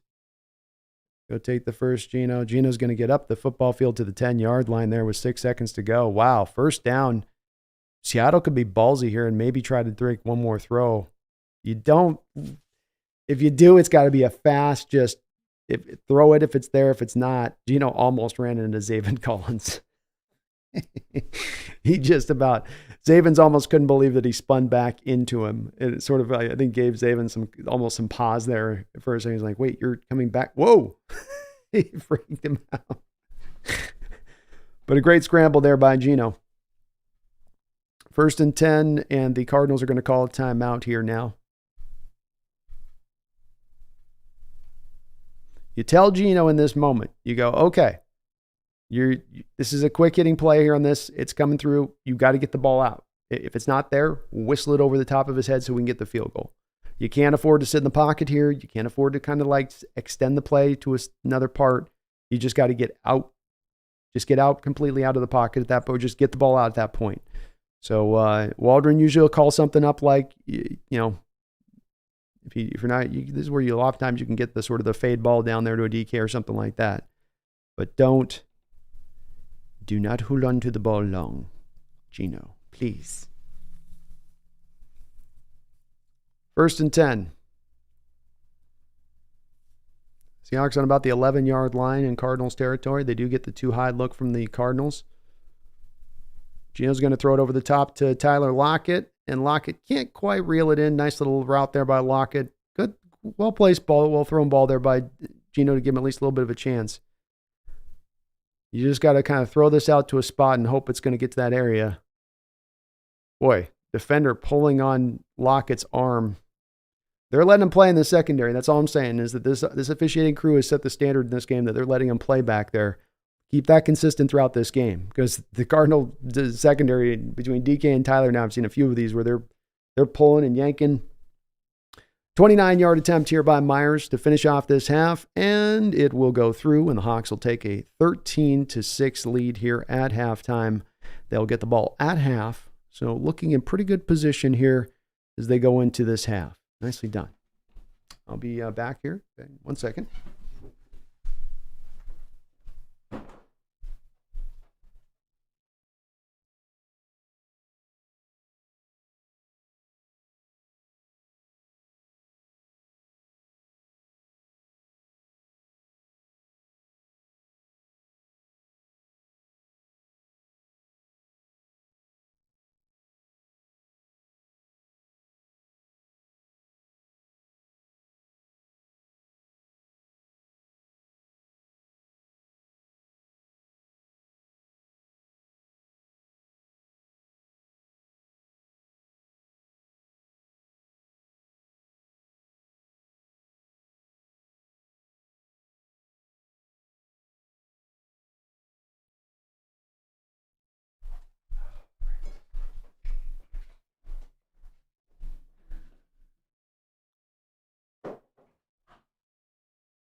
All right, 7-point lead, halftime. So we get Cormac says, "Cat, she's a good girl. Give a pet, little pet. Give him a little cry. Give him a little cry. Wow. She's ferocious, man." Sanchez, thank you for a $2 donation. Says, when Kyler scrambles, I think it's Peter Dinklage. Somebody said it's not, whoever put the joke out there online that they said that Kyler looks like a toddler that stole the remote and is running away from the parents that are trying to go get him back was the perfect one because it's the way he looks with the waddle and all of it. It's just like a toddler to me, the way that they run, the way he runs. It's just perfect. But Dinklage works as well, Sanchez. Dinklage works too.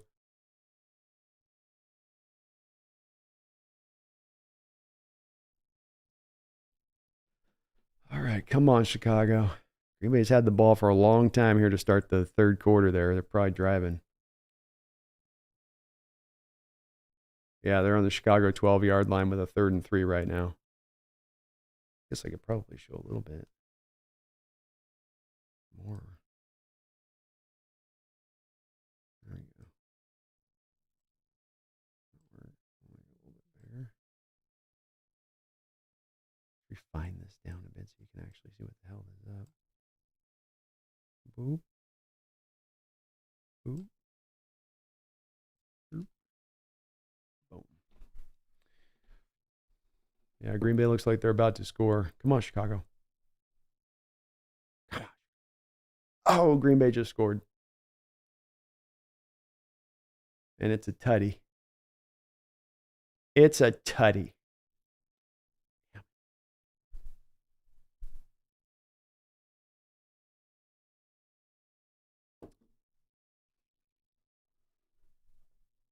Come on, Green Bay. You got one job. One job.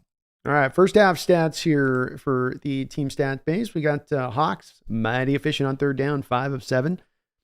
Cardinals only 2 of 6. Good job by the Seahawks defense. That's a real part that stands out from what's been a big struggle throughout this year has been the third down preventative nature, which they've applied in that first half. Total plays 33 for Seattle, 28 for the Cardinals, by the Cardinals getting the opening first half kickoff. 219 total yards for the Hawks, 191 total yards for the Cardinals, so fairly even there. Yards per play is pretty even, 6.6 for Hawks, 6.8 for the Cardinals. When it comes to time of possession, the Cardinals have Seattle edged out by just a mere 2 minutes, so it's also fairly even over there. As far as the players go, Geno Smith, 8 of 17, 111 yards, a touchdown, 88 rating. I thought he played okay in that first half. I don't know if you go to good, somewhere between okay and good, I suppose. I thought Kenneth Walker was marvelous with what he had to work with at times. There's some holes at times. At the holes, there times there wasn't. 10 carries, 55 yards for him. 5 carries, 32 yards for Zach Charbonnet. So they're getting the job done there on the ground for sure. Well over 100 yards with Geno's contribution in the first half on the ground for the Hawks. For the Cardinals, Kyler Murray, 9 of 14, 105 yards. Played pretty well within himself in that first half. James Conner, 11 carries, 55 yards. So he was able to make a little bit of hay there in that first half against this Hawks defense. Wagner leading the way with 7 tackles. Diggs behind him with 4. And Budda Baker leading the way with the Cardinals with 7 tackles on his side of it. So Disley, 2 catches, a touchdown, 40 yards. Tyler, 1 catch, 37 yards. DK targeted 5 times, but only 1 catch for 10 yards. He's being basically just about undressed every time that he's going out into a route, it seems like, when you watch him out there.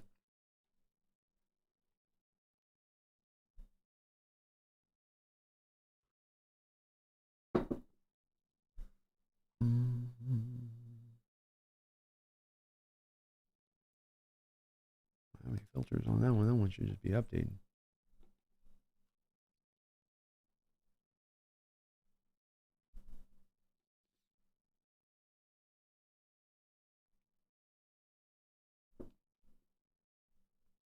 Yeah, my deal isn't updated for some reason. Why isn't it updated?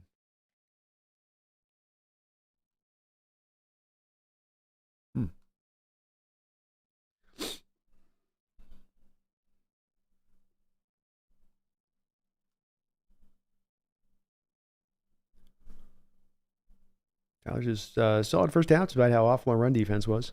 Yeah. They definitely had some moments that they kept it in strong, but there's times we saw those free and easy 6-7 yards out there, didn't it? Brian says, saying we don't deserve playoffs is ridiculous. We win enough, we get in. Period. Means you deserve to be in the playoffs.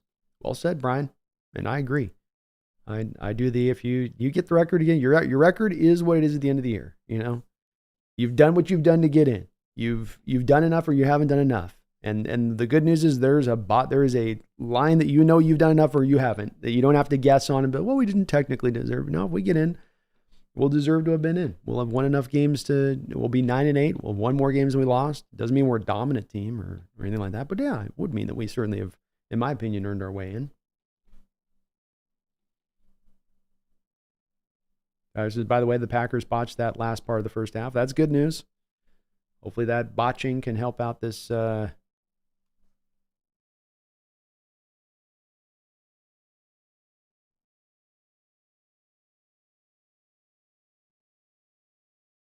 to see why the thing's not updating on that. Keep showing the.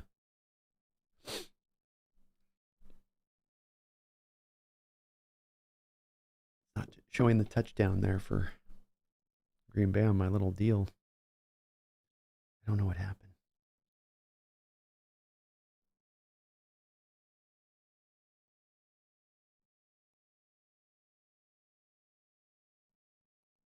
There we go. There we go. Bears just got a first down.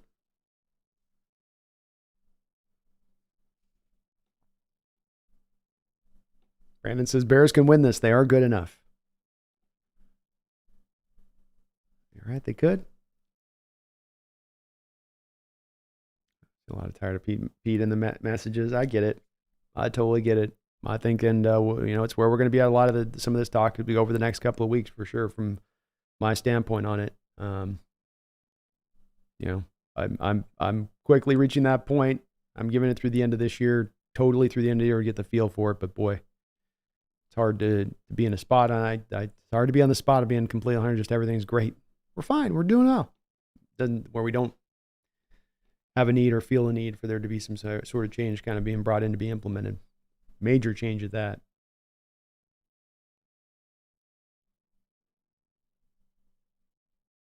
Sean Lee says, we deserve a championship. Go Huskies. That's right. We got the Huskies tomorrow going for the championship. By the way, folks, I will be doing a live stream of the Husky game, play-by-play, just like this here today, tomorrow, during the Huskies and Michigan Wolverines. Whoa, Nelly, got us have a barn burner today down with Michigan Wolverines and the Sing Huskies.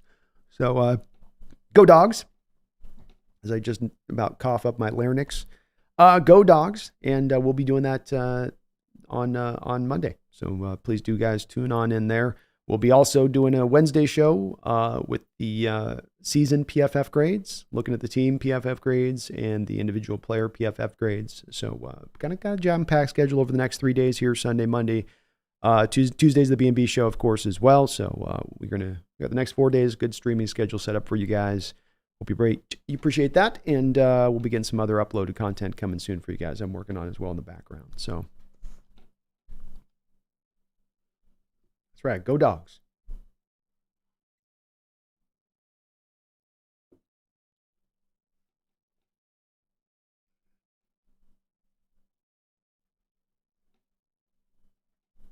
I get where you're coming from, Nick. 4-9 on saying we don't deserve it. And then there are a variety of folks out there that have said that in my chat recently.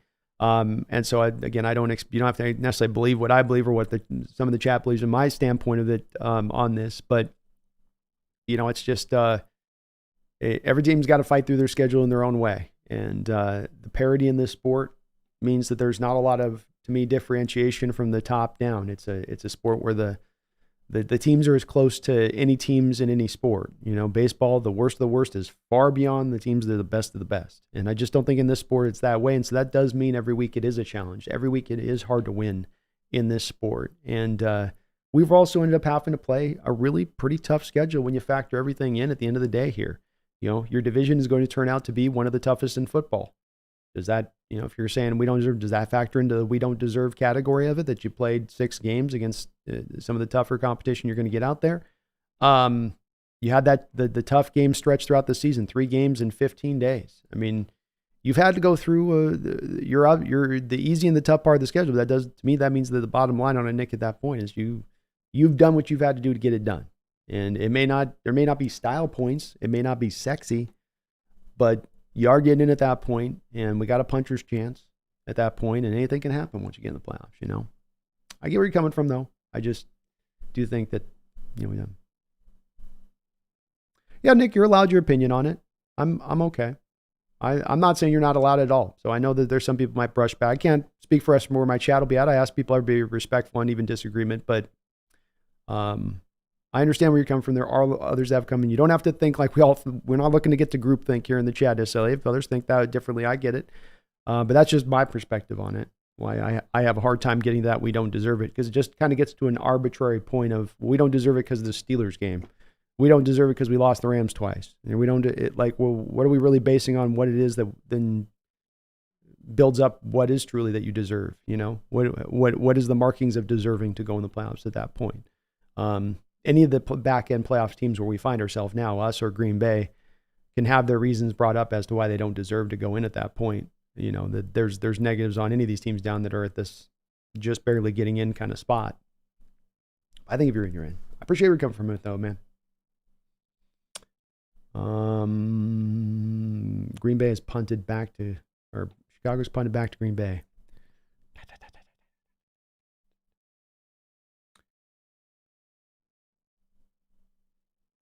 Jesse Lund, Stafford's playing great. He's played maybe some of the best ball of his career this year, legitimately. Hurts me to say that, but it's true. Megan says, Hawks Nest, I'm not sure if I'll be on later today. It's my mother's birthday today, so we have family time with Holly. Oh, okay. I understand, Megan. No worries. Appreciate you for hanging in today on it.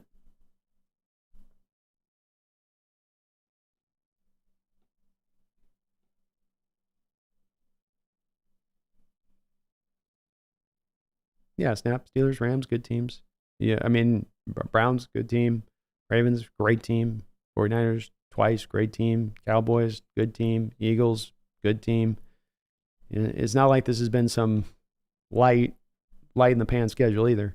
All right, the Hawks are going to take over here now after halftime, after the kick goes in the back of the end zone at the 25-yard line. 2 tight end look for them. Lockett goes in motion. Hand off to Walker. 1st and 10. Big hole for Walker. He hits it hard and hits it fast. He's going to get himself 14 yards on the play.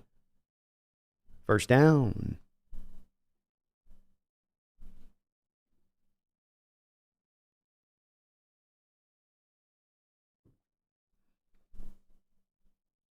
Ran it right in there behind Stone Forsythe. Bradford did a good job sweeping that, kind of making it look like it was going to be an outside zone run that just gets cut up inside. I think the defenders are reading that as outside zone, but it's actually inside there. 1st and 10. Play action pass to Walker. Gino rolling out, throws it a little low to Colby Parkinson, who can't reel it in. That'll be a bit of a drop there by Colby. He probably should have caught that. It was a tough catch. Gino's accuracy has been just a titch off today on some of these throws.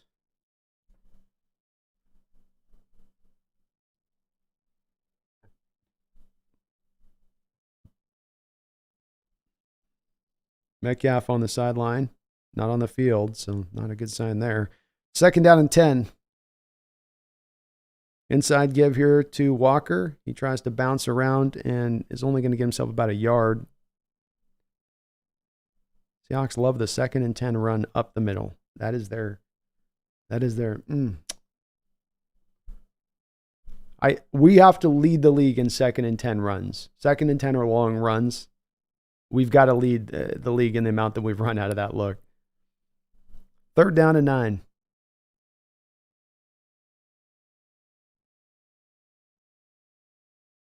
Gino in shotgun, 5-man front by the Cardinals with a 6th linebacker lurking over the top, threatening to blitz. Everyone's going to drop out, just a 4-man front. Gino under pressure here. He's going to try to scramble. He's not going to get very far there. 5-6 yard run where he'll be taken down for a 4th down here for the Hawks. Coach Carroll, no doubt, will punt this.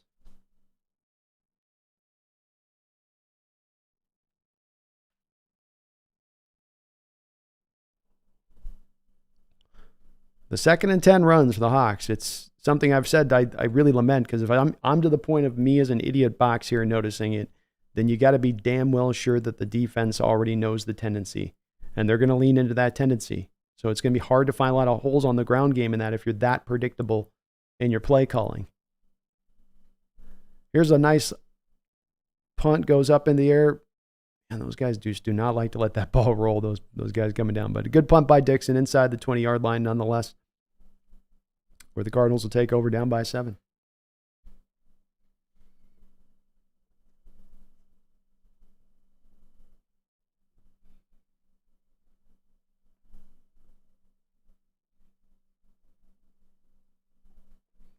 And I know we're going to have today, there's going to be today, and there's going to be as we go into this offseason, just all recognized in all camps, the pro, the anti-Carroll camp, the folks that are passionate one way, passionate the other way.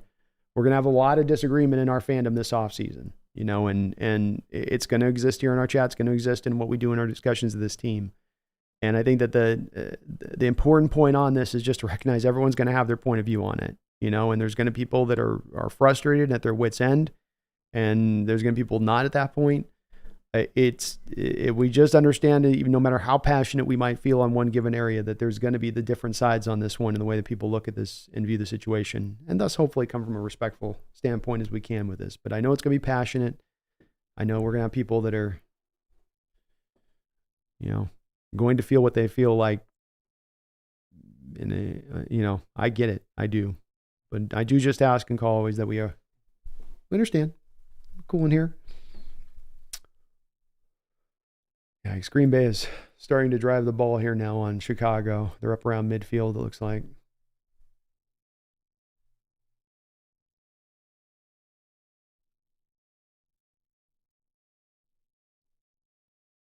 Robert Craig, I think the Eagles are beating down the. I would estimate that they're getting that beat down. They probably rested some guys this week. I don't think the Eagles had a lot to gain by winning.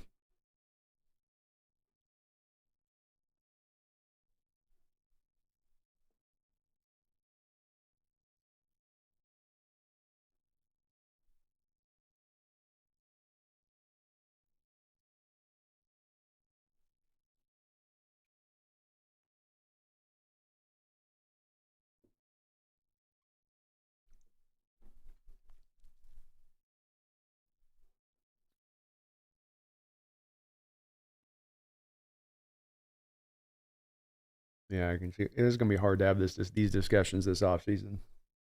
We're being for some bumpy times. The thing that I've noticed in doing these shows through a couple of years' time is when we get to these kind of real hot button topics, no matter where people tend to stand, they tend to stand on that way passionately, which then can lead to a lot of friction. Shotgun look here for Kyler Murray, 1st and 10. Going to be a keeper here. Well played by Devin Witherspoon. Playing the keeper on the run. Comes down, lets Kyler Murray. Don't you test me. Don't you test me. He's out there talking, letting him know. Well played on his part.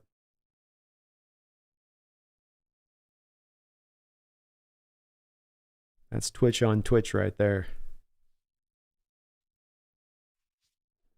Evan's saying, quit playing with me. All right, 2nd 11 now. Kyler, play action pass. We got a little screenplay here. Oh, boy. Boy, Jordan Brooks just got sunned up by James Conner. Conner's just completely put a forearm in his head and dropped him.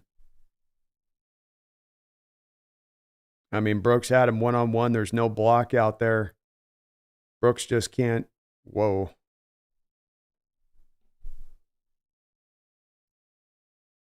That's a middle. That's the kind of play you see usually like happening to a safety there or a cornerback coming up to tackle a running back. Not a middle linebacker. 1st and 10. Cardinals up at the 41-yard line in their territory.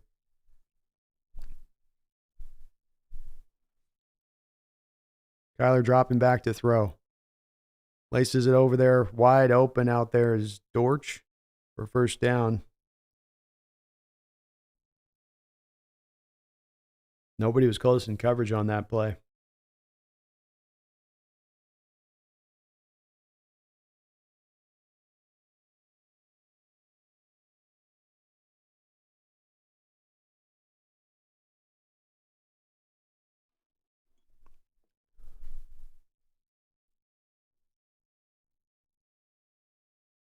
Murray having actually a pretty efficient day now, 11 to 16, 164 yards. He's, boy, all the way down the 29-yard line after that throw. Inside carry here to Conner. Nobody's going to even try to tackle him. Touchdown. I mean, I don't even think anybody even kind of really tried on that play to tackle.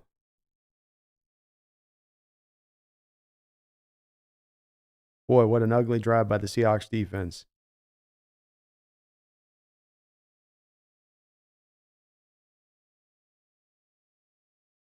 Seahawks running a 3-4 look there. Heavy formation. Tariq Woolen just can't get in there to help out on the ground.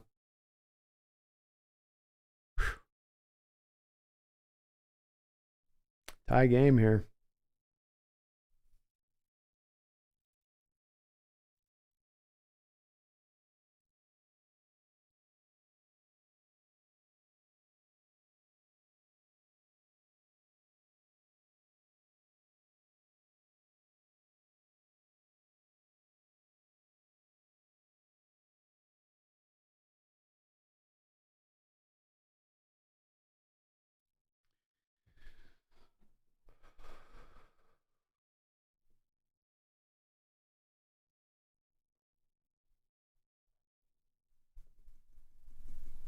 Yeah, the effort on that play was not good across the board on that run.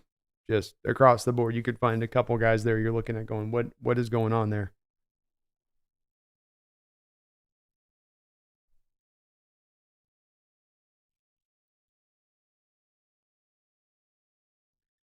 These players can't, the old, like, yeah, I don't know.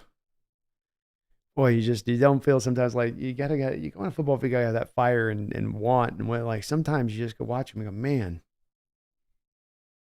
And as evidence on that drive, we are the worst tackling team in the NFL, I think, by a pretty good margin. And I think this is probably the worst tackling team I've seen in Seahawks history. In watching 40 plus years of Seahawks football, this is probably the worst tackling team I've seen.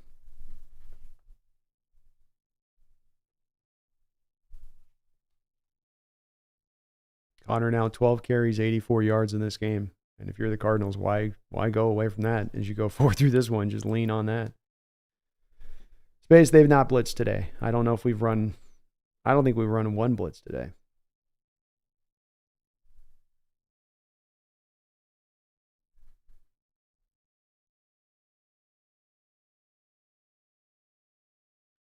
Jake Doc says, Brandon, looking forward to your 2024 draft coverage shows. Sorry you had to suffer through the last half of the season. It's all good. You guys have had to suffer with me, so I haven't been alone on that. And that at least makes it a little bit better for me going through this.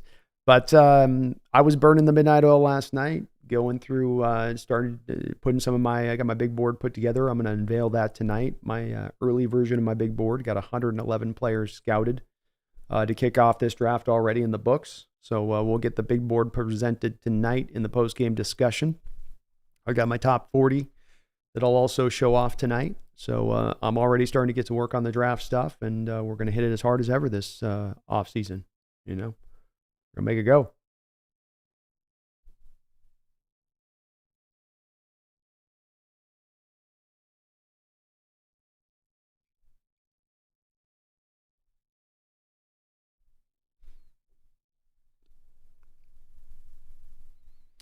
Here's the kick by the Cardinals. They'll go through the back of the end zone.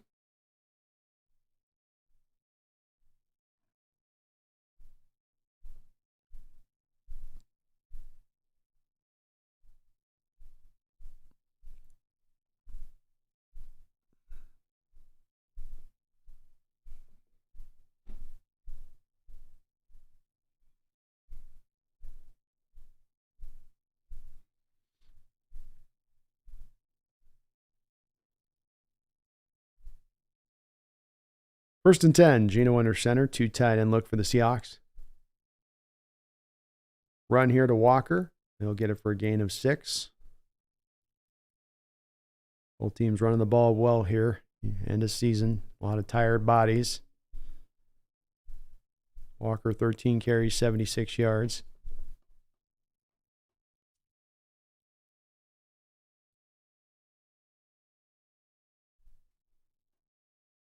Second down and 4.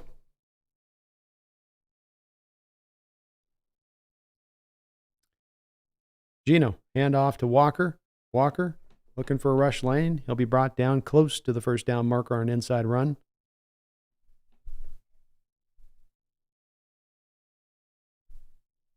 Walker running with some decisiveness this half here. Just running it right up into the hole. They're going to mark him a little bit short, so this will be third and about a half yard.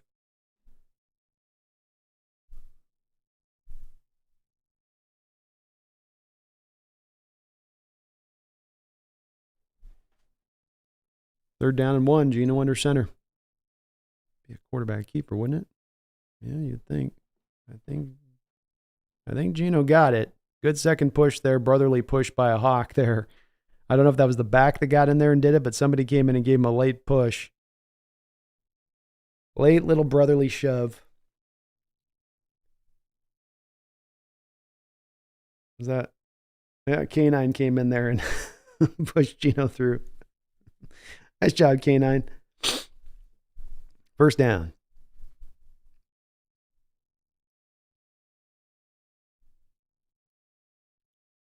Geno in shotgun. Another pitch play out wide to Walker here. 4 straight runs to start this drive for the Hawks and a lot of runs to start this half. That's now their 23rd carry versus 18 passes. They run the ball well, but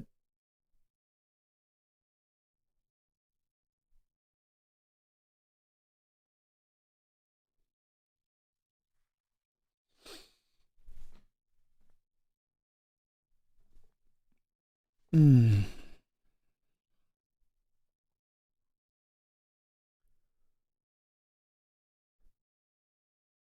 Second down, bubble screen out here to Jackson Smith and Jigba. Jackson Smith's going to get corralled and rolled out of bounds. Be a very short gain here for him. Cardinal defense feels like it's starting to suffocate the passing attack of the Seahawks here considerably.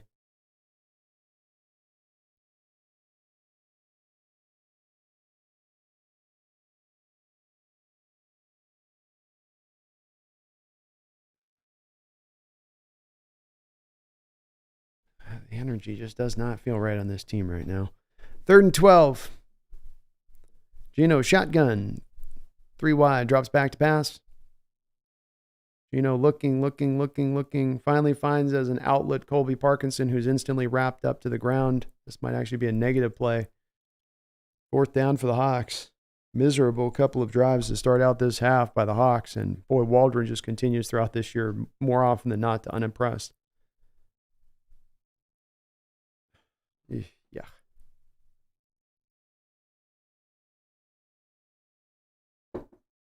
Zilla Hawk, pathetic's right. I mean, this is not a good Cardinal defense. Why are we making their secondary look like they're the Legion of Boom or something? We're scared to throw it with the amount of runs that we're trying to run, and I get we're running well, but we're like, we're doing this good. Let's just hammer this to death. Let's mix it up, Waldron. Like, what do you have any kind of like?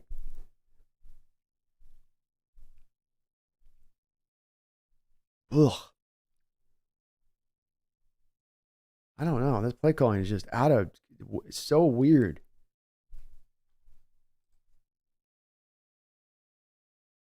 Like, what are you scared of? The secondary? The ferocious Cardinal pass rush?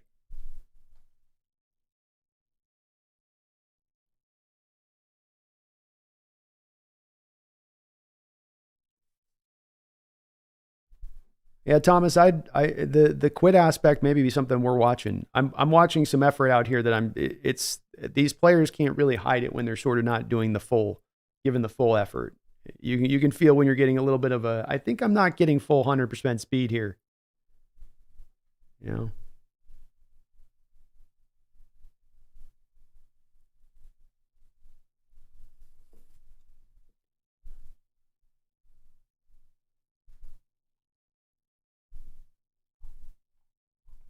Wild. Chicago's knocking on the door. 17-yard line against Green Bay. 2nd and 10 for them. Oh.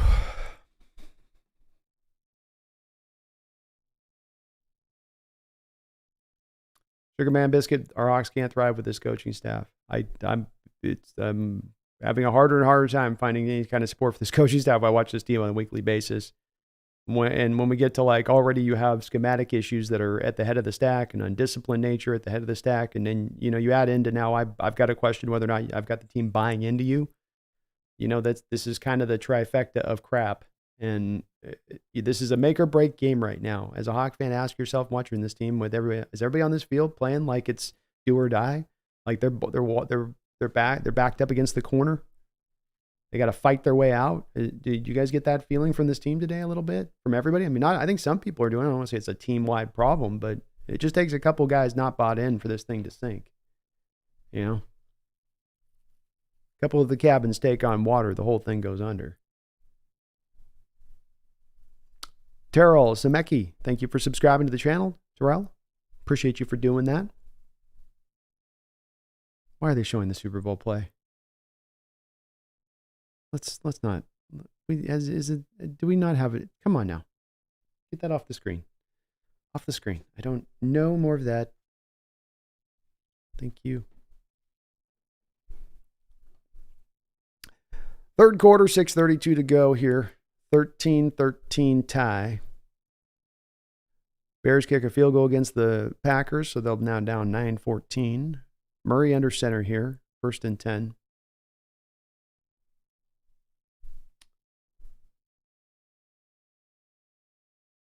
Play action pass.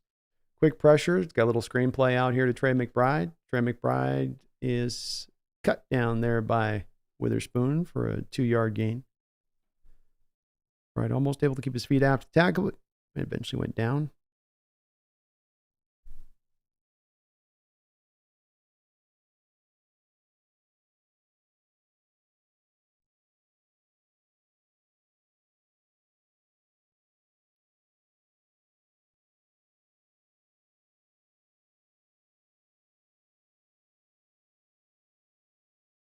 Second down and 8. Inside handoff here to Connor. Connor in the open field. Connor 20, 25, 30-yard run there. Easily done. Barely touched before he's run out of bounds. Seahawks defense is starting to cave here.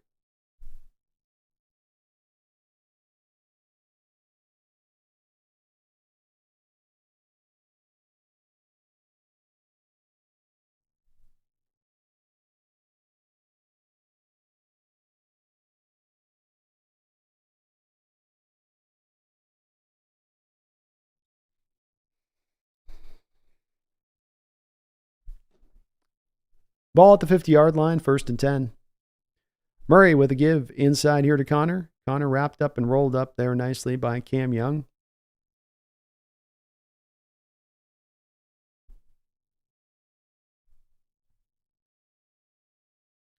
Clock will continue to roll here in the third quarter. James Conner with 15 carries, now over 100 yards, 112 yards on the day.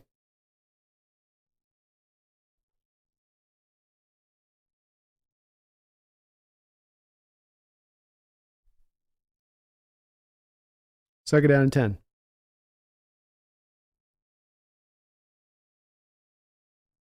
Murray in shotgun. 2 tight end look here for the Cardinals. Pass play out wide here to the back. Connor makes the catch. He'll be pulled down to the ground for a couple yard gain. So bring up a 3rd and 8. Good job by Boye Mafe there to recognize what was going on, not get caught up too much inside there. He was quickly on top of that play. Well done there, Boye.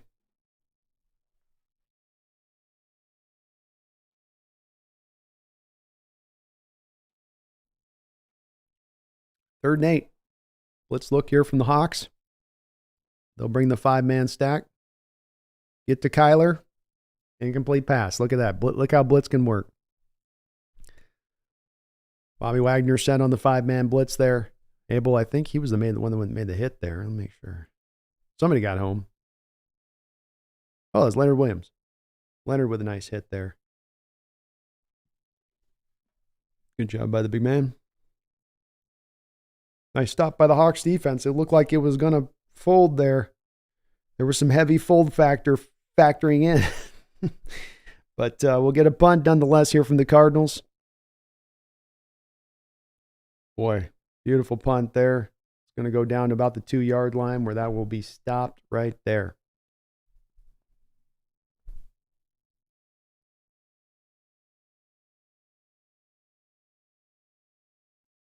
Is that former Hawk Joey Blunt down there making the stop? And indeed does look like it is. Nice job by the punter there. Tie game. I'll be back in a sec here.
Remind you guys that this show is a show sponsored by Underdog Fantasy. Underdog Fantasy has been sponsoring the Hawks Nest throughout this year. We'll be doing so into this off season. You can use my code right now, NEST Nest. And that right now will get you matched up to $100 your first deposit on their site, Underdog Fantasy.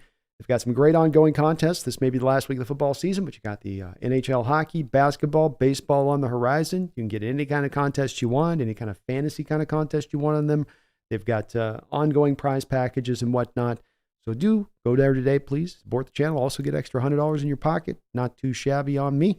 If you use my code NEST or click down the top link description below, and that will also take you there. But thank you to Underdog Fantasy for sponsoring the show today and throughout the course of this year. The Hawks offense will take over with a long football field in front of them. Three tight end look here for the Hawks. And that'll be a 2-yard gain up the middle for Walker.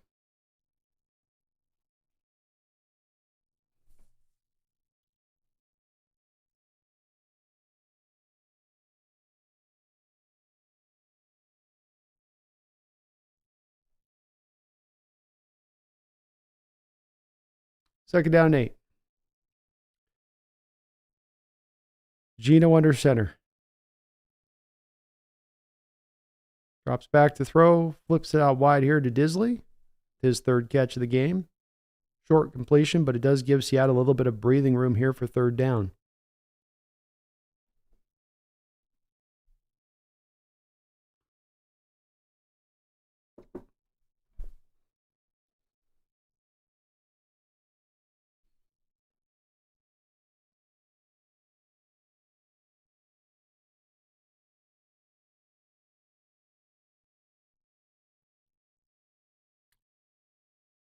Third and 3, Cardinals. A lot of people down around the line of scrimmage. Quickly throws it. Blitz is coming in his face, and he gets the ball knocked down at the line of scrimmage by the blitz.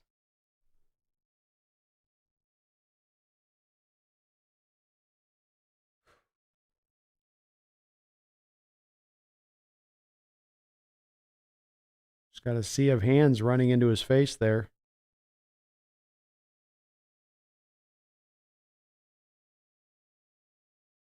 Ugh. Cardinals are continuing to make things hard on the Hawks offense with the stacked fronts. And we've seen this kind of since about the Ravens game where they really pulled it out full force on us. That we just don't have our protections in place to be smart with it around it. And you saw it on a play like that where you have Charbonnet to the right side of Geno because he's feeling maybe the blitzing defender over here. They got the stacked box, so he's pulled over there. That guy's dropping into coverage. The other side's coming. Charbonnet can't get to the other side of the formation to get the block down on the blitzer. So you end up with a free rusher when you really should, by the numbers game, have the pass protection in place to be able to deal with it. It's given the Hawks offense problems throughout the course of the year, and it continues to do so today.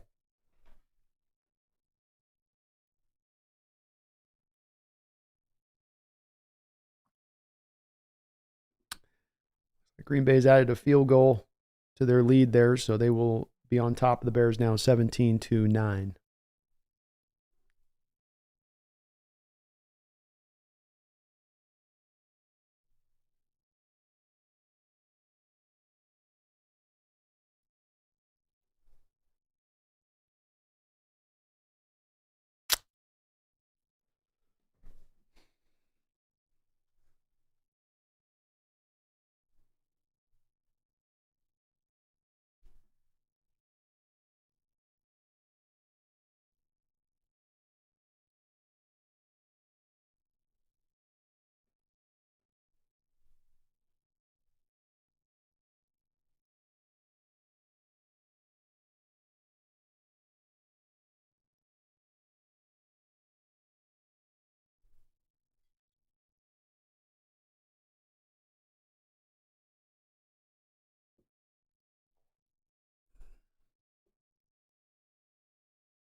Yeah, I struggling to find the words here a little bit and describe what we're watching on the field. I think you guys are probably capturing it better than me in the comments. You know, a bit of a listless team we're watching here right now, and It's a freaking 4-12 Cardinal team.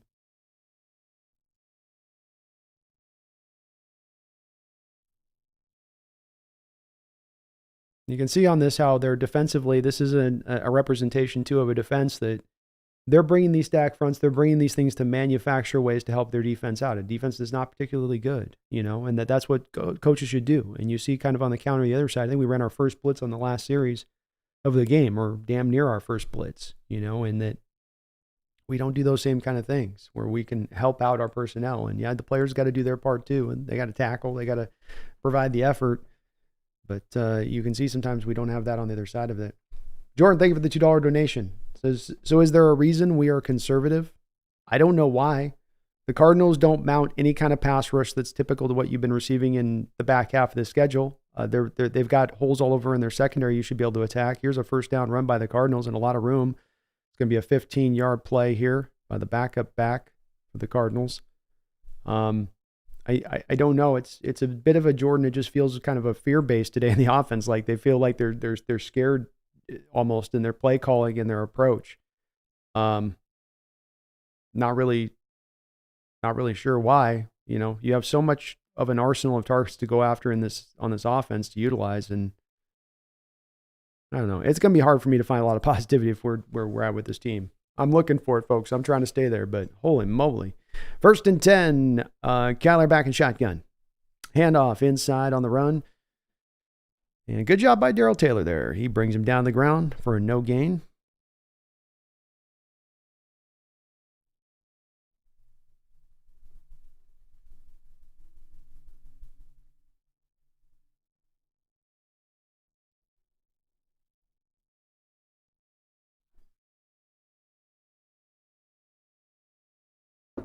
Second and 10. Hawks need a stop here. This 3 tight end set has given the Hawks problems from the Cardinals, and they're unveiling it right now. Give. Little counter run outside. Great job by the Hawks defense to swallow that up. Witherspoon, Bush, Wagner, all working together, get the backfield there to bring that down in the backfield. 3rd and 11. What do you do here if you are hurt? Do you dial up a bit of a blitz look here? Do you try to just drop into that soft zone coverage with a 4-man front where you haven't gotten a lot of pressure off that 4-man front? You do so here now. Interesting to see where we can find their approach on this one.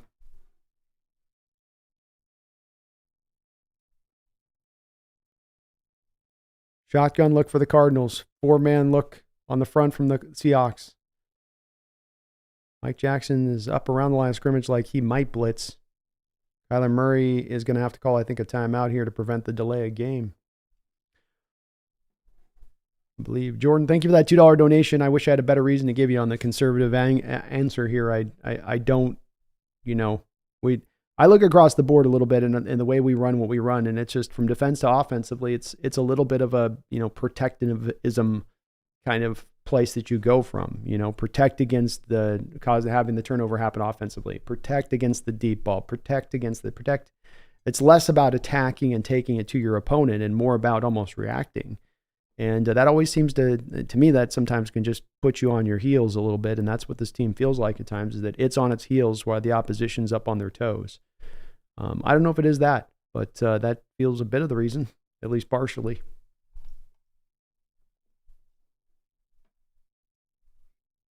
Chicago's worked their way into Green Bay territory. They've got a 3rd and 5 from the 43-yard line of Green Bay. Might be 2-down territory for them with 8:39 to go in that 4th quarter. They've got to get a touchdown and a 2-point conversion at this point. That clock is winding down over there.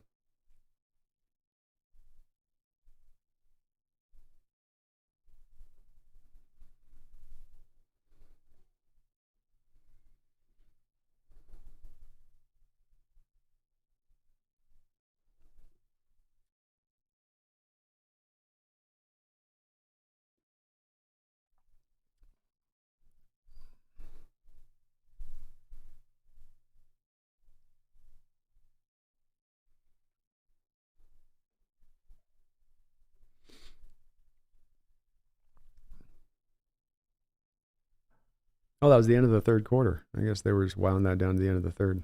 Okay. That makes sense. Looks like Chicago's got 4th and 5.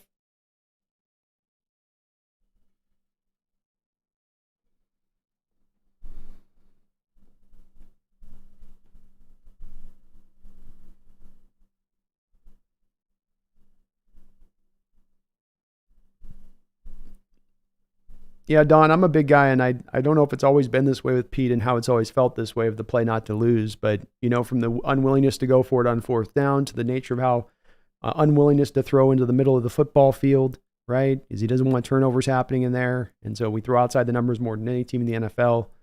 The drifting into cover 3, cover 4, because you're protecting against a deep ball that's really never ever thrown to that point of the field.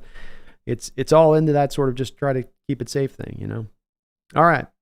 Hawks come out, 4-man front here again. 3rd and 10. Jackson drifting up around the line of scrimmage like he might blitz. He drops out of it. Kyler Murray hits his man underneath for 1st down.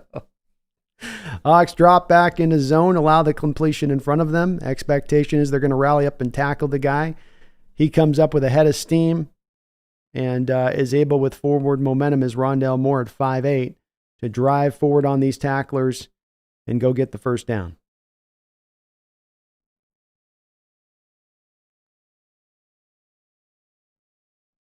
Zone defense to allow completions. Just doesn't quite work too well.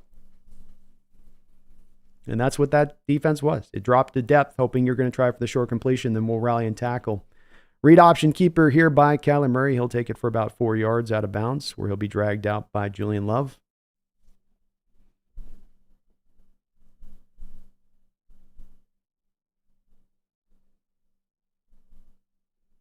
Hawks have shown a willingness at times in this game defensively to squeeze those routes. I think that they were just thinking at a 3rd and 11 that the throw would have to go past the sticks rather than in front of it. Kyler Murray coming up a little bit limpy after that play. 2nd down, 6 yards to go here on the 32-yard line for the Cardinals. The give is going to be James Conner inside run. He's going to bang through for 7 yards and a 1st down. Witherspoon on the tackle.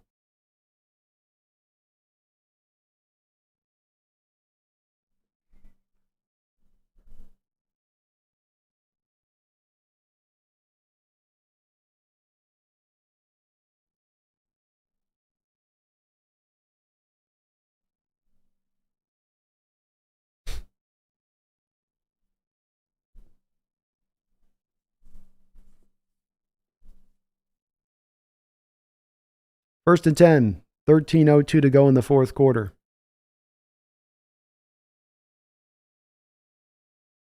Connor slips and falls.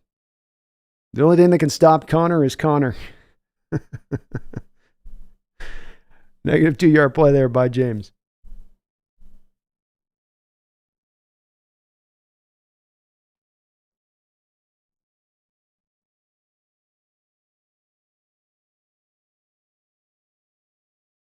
Second down and 11.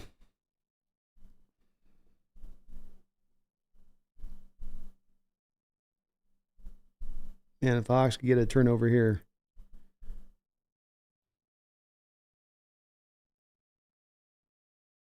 Murray, empty look here.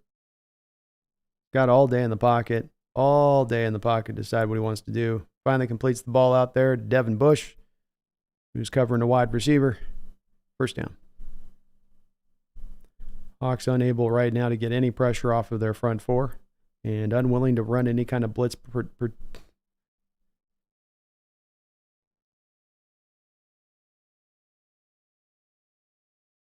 First down and 10. Handoff inside to James Conner. He's going to be wrapped up in the hole, taken down the ground for 2nd and 10.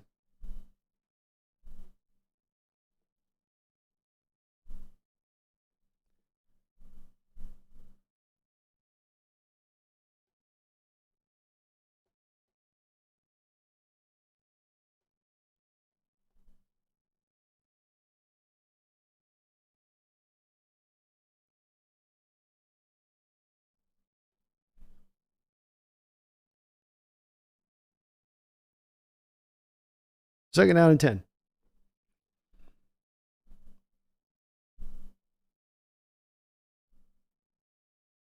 Handoff inside for the Cardinals. He'll take it for a gain of 2 or 3 yards. Back up, tailback.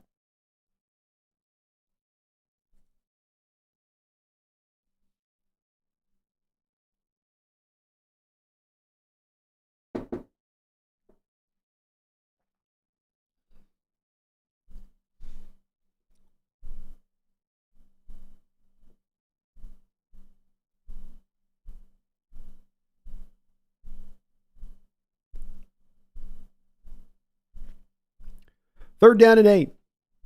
Big play in this game. Kyler in shotgun, 3 wide. Looks like they false started there, and they did. That'll take it back 5 more yards. Sean Lee says, I had our offense in the top 5 this year. Wow, was I wrong? I was right there with you, Sean. I thought that they would be much more capable than this. See Lord Bravos, I like Cam Young in this game. I have too, man. He's flashed a bit. 4 tackles.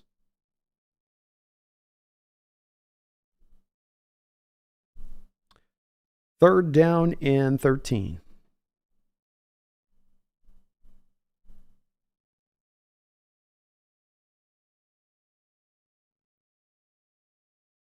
Murray, shotgun, throws it over the middle. Completed. 6 or 7 yard gain, but that will be short of the first down. I would imagine the Cardinals will go ahead and take the kick here and the points and the lead. Maybe they'll be ballsy here and just say, hell with that. We came to win. No, they're coming out of the field goal. That field goal kicker's got the worst tattoo on his right arm, by the way. What's going on here? A little fake? A little fake with Murray? And a touchdown. Ooh-wee, that's embarrassing. Even the telecast wasn't ready for that. They were focused in on the kicker, and they didn't even show us what was going on. So it was hard to recognize what was happening until the last second it happened. Seahawks defense picked it up late as well.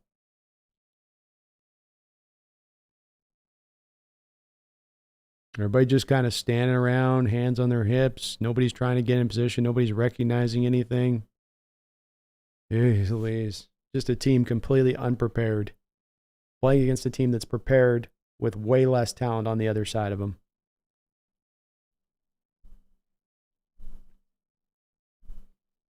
I don't know how what we're watching isn't representative for a large part back to the coaching staff.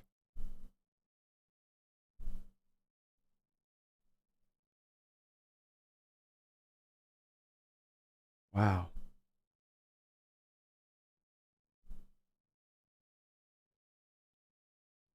Oh.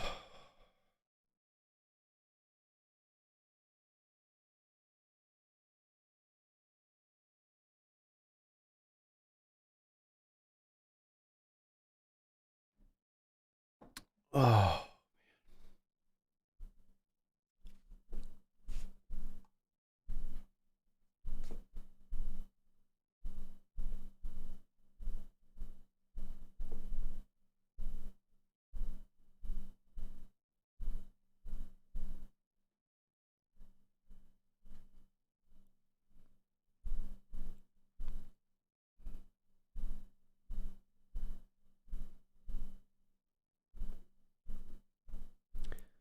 Yeah, I'm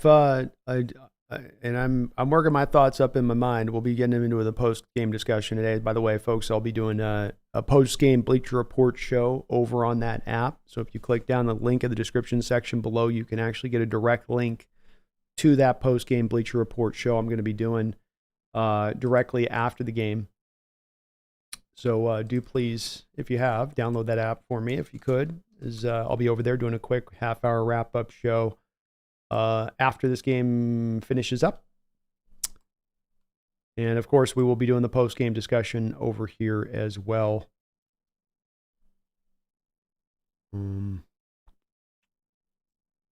About an hour after the game finishes up or so.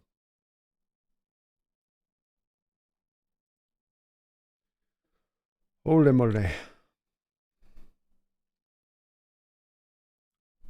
kind of trying to find the words here, and I'm trying not to be too negative right now at this point. But boy, this team is tough.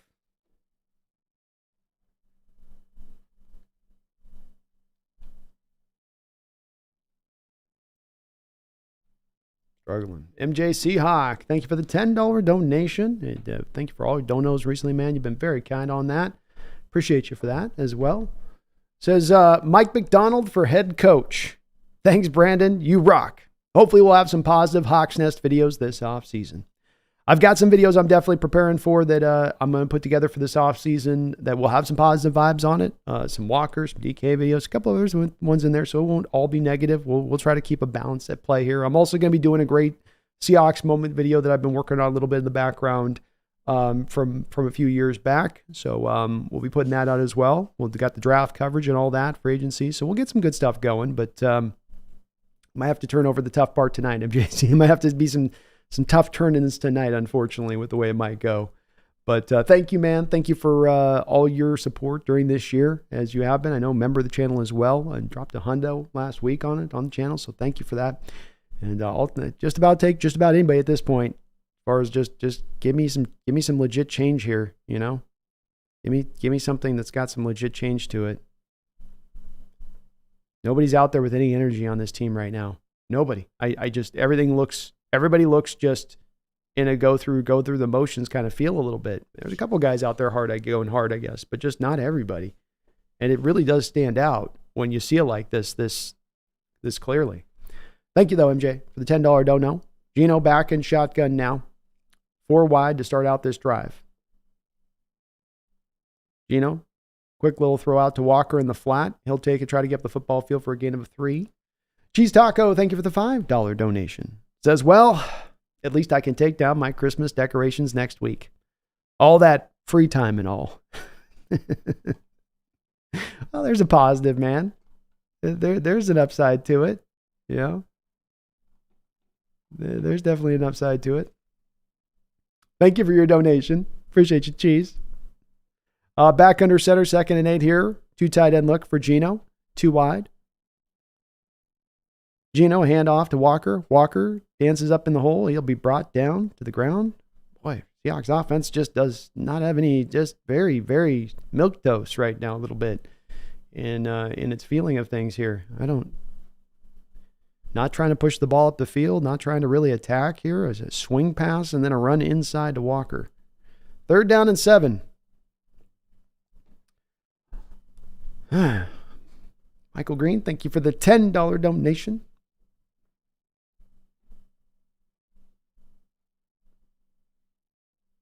Gino, got a double A gap blitz he's looking at here. They drop a little bit out of it here now. 3rd down, he's looking around, throws it off balance, back over to DK, who has to make a tough catch, falling down. DK feels like he reeled that one in. What a great catch there by DK. Boy, that was hard. He had to fall back, get his arms out as he's twisting away to reel that pass in. He's nodding, saying, I got that. I caught that.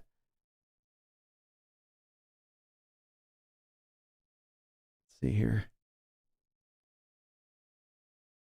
The camera's zooming in just as he's making the grab.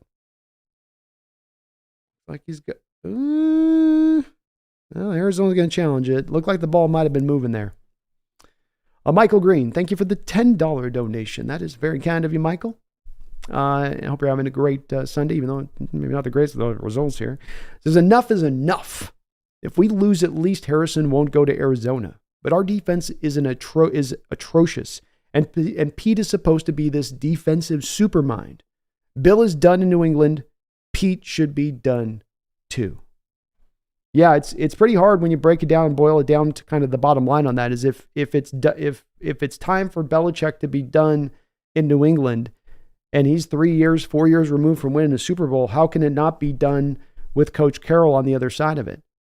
And I'm going to have a hard time getting into this post game and into this offseason with saying anything really in the pro light of Carroll at this point. I've said I've given it this 2 years. I've given it this 2 years. I've given my patience to it. I've sat here and let this thing develop and let this trend in a certain direction. And this is not trending in a good direction. This is not trending in the direction of just, one more offseason, we'll be right there.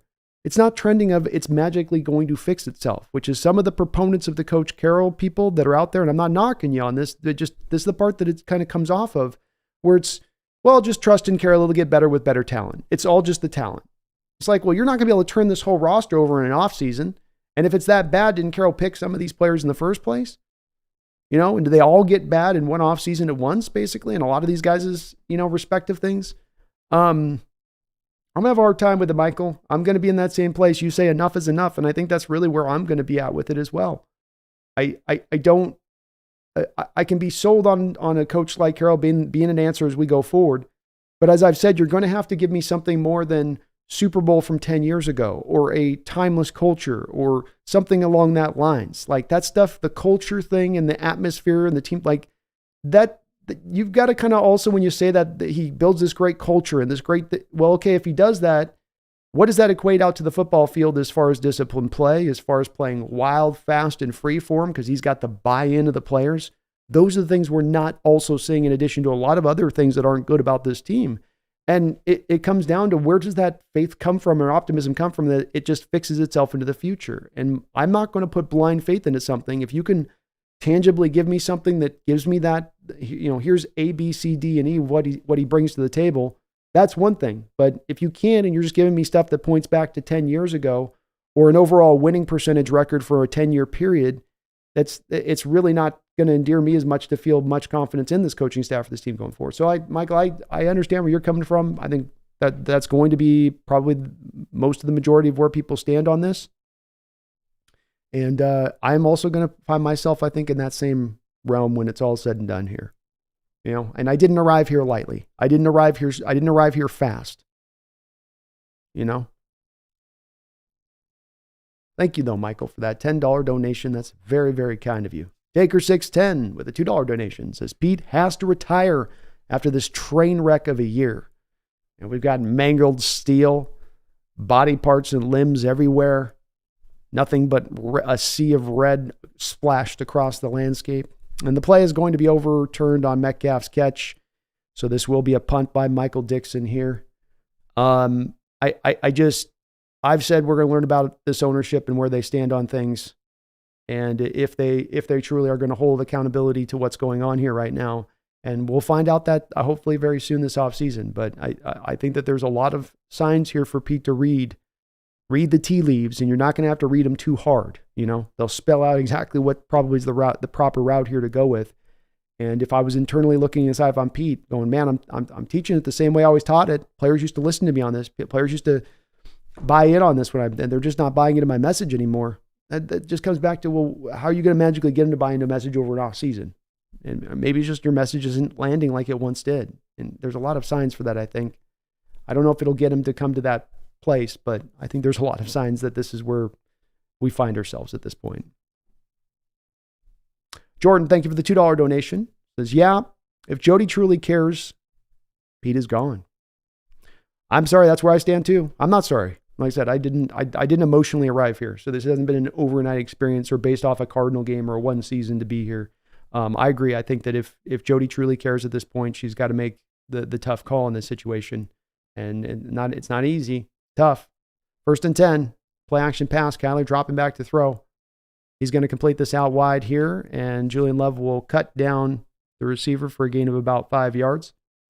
But as we were talking about a week ago on this, Jordan, if Paul Allen was still alive, Coach Carroll would probably not still be the head coach.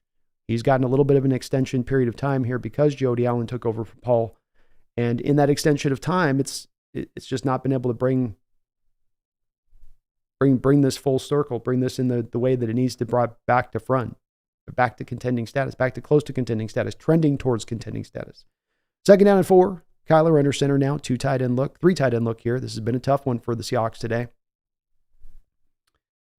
Hand off here to Connor. Connor still on his feet, fighting through tacklers, finally dragged down after a 6-yard gain for a 1st down.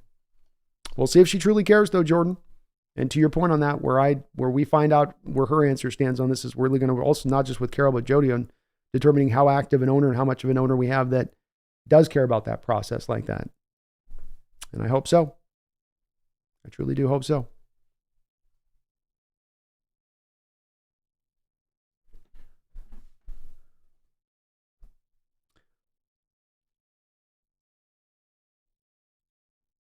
All right, clock ticking away. 6:55 to go. 1st and 10 for the Cardinals. Hand off to Connor. They're going to try to bleed this clock. Hawks rally around the defense there and keep it to a negative 1 yard gain. Tim with another $10 donation. Thank you, Tim, for the double dip donation on that. He says, I wouldn't mind seeing an angry Brandon. You wouldn't like me angry. Hulk energy. We need change. One of the reasons, Tim, that I have maintained back a place of being too emotional about this throughout the season and going to that place of being angry and going to that place of, I've had it up to here and I don't want this anymore, is because I wanted to finally, that when I get to arrive at that stage, people can understand that I didn't arrive there lightly. And it wasn't something that it was an emotional reaction, which is what people are going to accuse you of when you have that feeling of it. Tip ball up in the air. Oh, just falls in front of Quandre Diggs there. This will make up 3rd and 11. So, Jim, I'm going to be in a stage tonight where I'm not going to pull my punches when the season finishes up. I'm not going to hold back. And at times I'm going to get angry about this because these issues have been going on for a prolonged period of time. Is that Cam Young? Cam Young making a nice play out there. Someone was referencing Cam Young earlier. Look at him flashing again here. Getting those hands up. Taking a header. Almost causing a pick to Quandre. 3rd down and 11. Kyler Murray back in shotgun.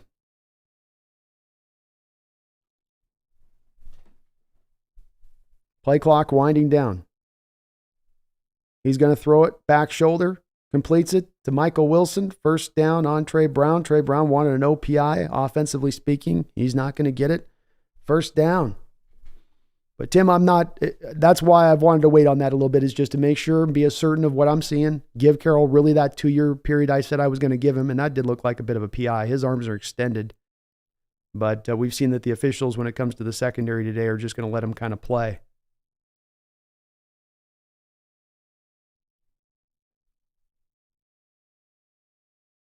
First and 10 for the Cardinals.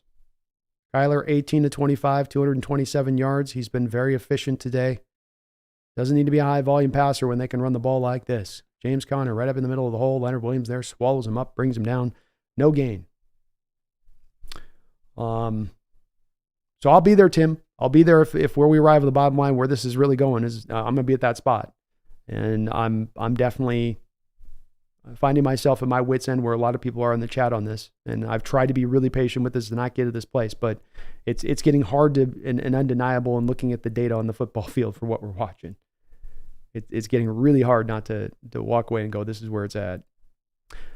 All right, 2nd and 10. 2 wide receivers, 2 tight ends. Keeper here for Kyler Murray. Oh, dude.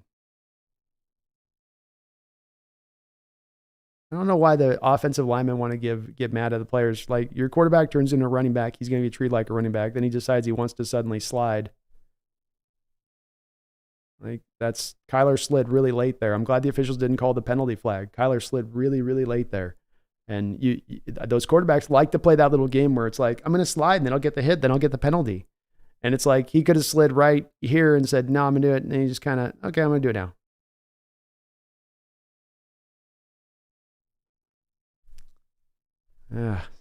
Scary play. I feel bad for the kid getting his knee there, but you run your quarterbacks like running backs. That's the threat of what can happen at times.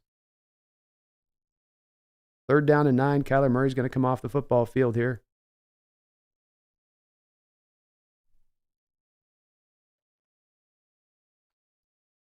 Devin Bush is telling the offensive lineman, F you, F you. Bobby Wagner grabs Devin Bush and says, keep your head in this. Keep your head in this game. The Green Bay Packers have officially won the game against the Chicago Bears 17-9. And the Seattle Seahawks will find themselves eliminated out of the playoffs regardless of what happens in this football game as we go forward.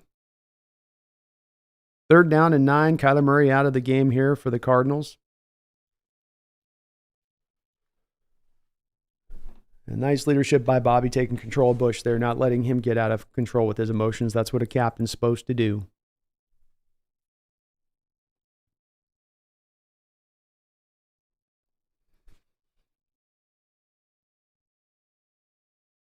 Adrian X, thank you for the $2 donation. And James Conner with the carry. He'll take this up to the 8. He says, I'm okay missing the playoffs, but not more Pete. Hashtag Harbaugh. Yeah, go give me Harbaugh at this point. That's my number one target that I'd be looking at. And I am, I'm never okay missing the playoffs, but if it can drive to change, then so be it. I guess, if it does drive to change, so be it. Thank you, Adrian X. I appreciate you for that. William Leonard has been a member of the Hawks Nest for 21 months. Thank you for that long-time support of the channel, William. This shit is so frustrating to watch. But same old, same old. Carroll, it's been real. We got a fly sweep here to Rondale Moore looking for the first down on 4th and 1, and he's going to get it easily. And so they may just control this clock for the rest of the game here to the Cardinals. Says Carroll, it's been real. It's been fun, but this is not real fun. Yeah, this is not fun football to watch. This is not, we're not watching the game being played at a high level right now. You're watching the game being played at a margin level. And like we just saw in that play where there's no tackling effort, just there's no ferocity, there's no fight. And that comes back to coaching and getting these guys motivated, and hard to find any other explanation for it but that, really.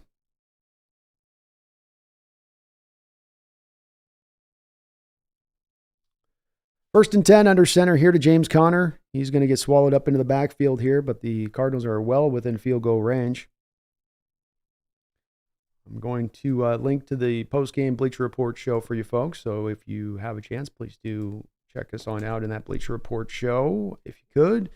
I'll put that in the comments section. 3:08 to go. Hawks take their first time out. And I'm going to be at this spot. We're eliminated now. This is going to be, you guys want to come in the post-game discussion. You're looking for me tonight to be like, no, it's all right. Coach Carroll's fine. Everything's good. It's not going to be that way tonight, probably for me.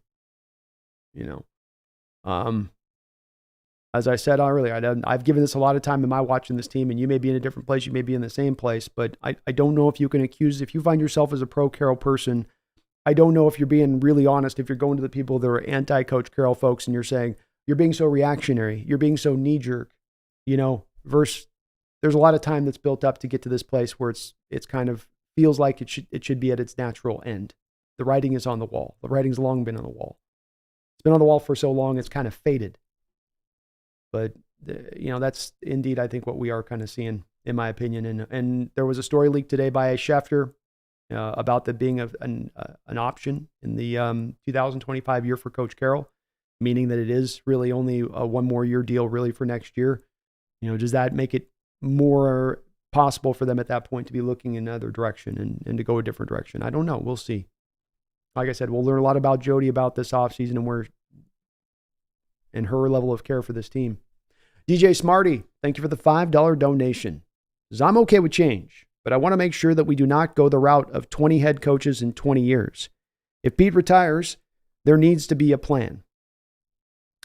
Agreed. I think what you got to do with that, DJ, is you've got to attempt to, bring a committee together of real smart minds in order to determine who the best hire is. Isolate and designate that hire. It should be a process that's not done quick, DJ. It should not be done where it's like, oh, we'll just have this guy take over from him. It should be a wide scope process where you're really looking at the available candidates out there and putting it all into the consideration. I think that there's a lot of reason to believe that we can do that, and we've done it before under the Allen owner model. I mean, they did it before with getting Holmgren in here. They did it before with getting Carroll in here. You take a similar, I think, process to this offseason with looking for a new coach. I don't think there's any reason that you can't go find potentially that next really good to great hire. And as I've also said, even if that hire turns out to not be the good hire, it doesn't mean that you're then with that coach in perpetuity. We realized really quick with Mora that it wasn't the right hire. You moved on very quickly, and then you found Carroll. So it's just about committing to the process, really, and going to find that next coach. It doesn't give you any guarantees by moving on, but this feels more guaranteed that we're going to stay stuck if we stay fixed in this position. 43-yard attempt here from Matt Prater on 4th and 5. He's going to kick this up, and it's going to drift to the right. No good. Hawks are still going to remain in this football game with 2 minutes and 56 seconds to go.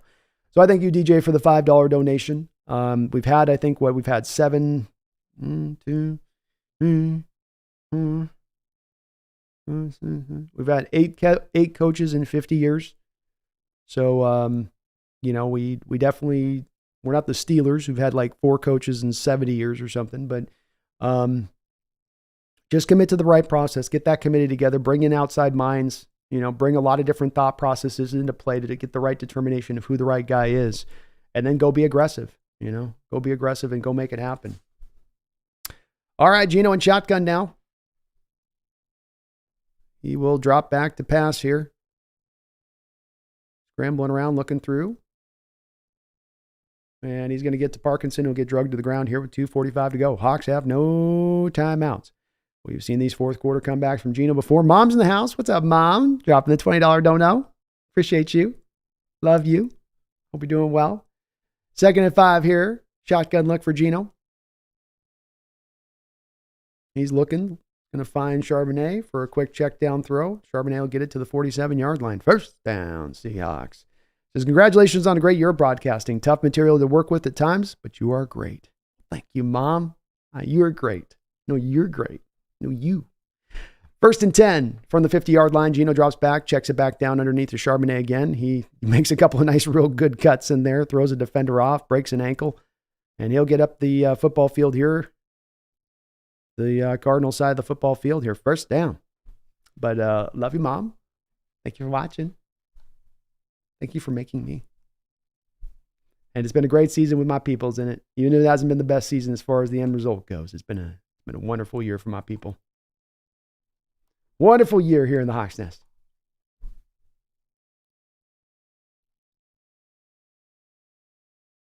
I got the best mom. Sorry, guys, I got you beat. I know you guys think you got pretty good moms. I think I got you guys nipped a bit on that one. Sorry. Got you nipped. Feed me more Seahawks. Thank you for the $2 donation. How do you feel with Nwosu going into 2024-2025 season? Very good. I don't know that Darrell Taylor can... we can move on from Darrell for all I care at this point. I don't know that he brings a lot. Derek Hall hasn't shown enough to make you feel like he takes some grand step forward next year. Nwosu, your run defense went out the door the second that guy went down. I don't think that he was the only reason, but I certainly think that he's a player on this defense that I can count on playing hard every single week. And he's a complete player.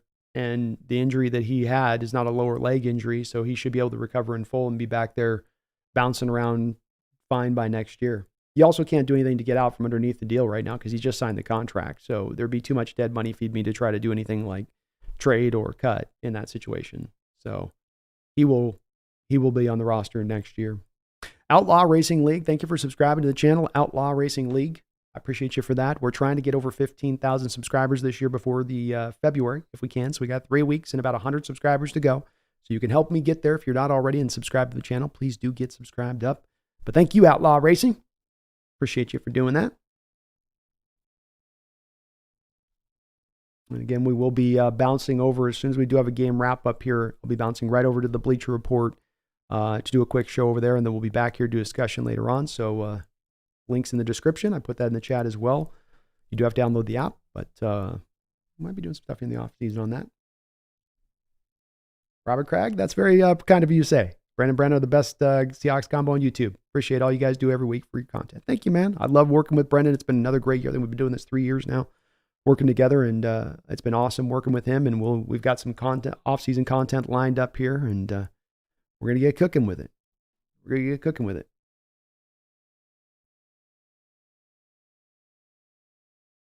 All right, 1st down and 10, 2 minutes to go in this football game. Gino back in shotgun. Cardinals. 4-man pressure.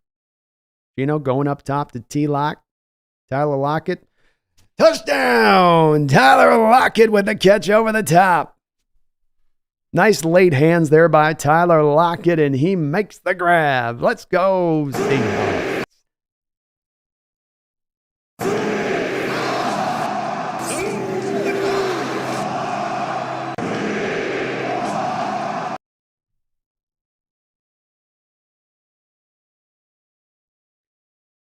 Tyler just took it right up over the top.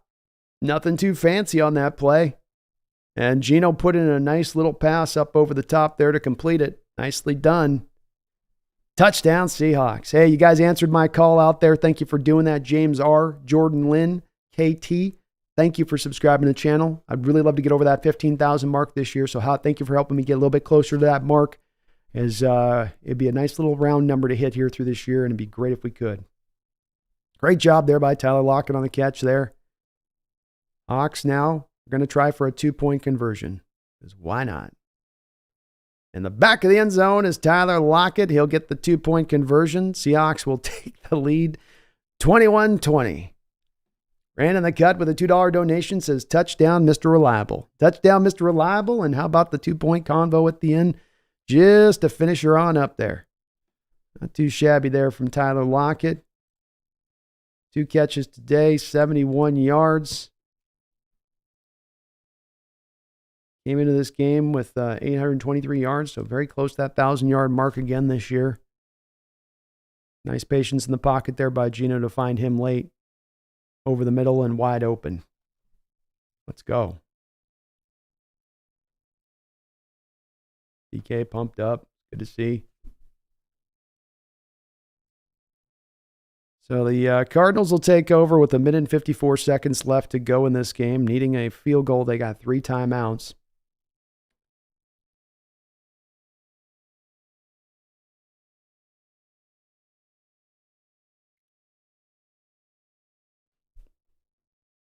Gino with a fourth quarter comeback.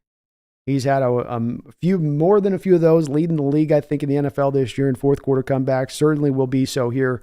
And what's really stood out in these fourth quarter comebacks from Gino this year is he's getting touchdowns, not field goals. He's going down there and getting you actual tutties, and not just going down there and being like, well, let's get Jason Myers to kick it through for us.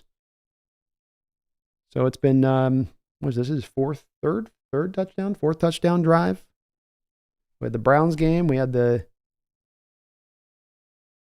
Cardinals game. We got the Detroit Lions game. And there's one more I'm missing. So he's had 4.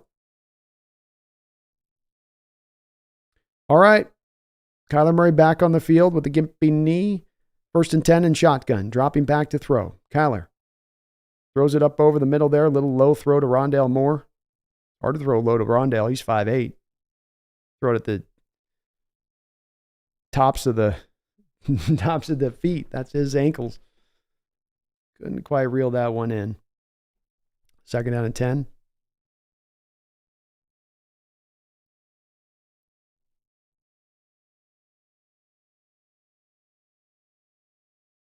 $151 to go here in this game.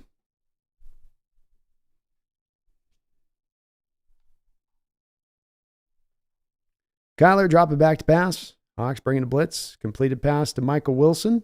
He's having himself a pretty fine game here against the Hawks. Takes it up right around midfield, about the 45-yard line. 1:35 to go in the fourth quarter. Clock a-rolling.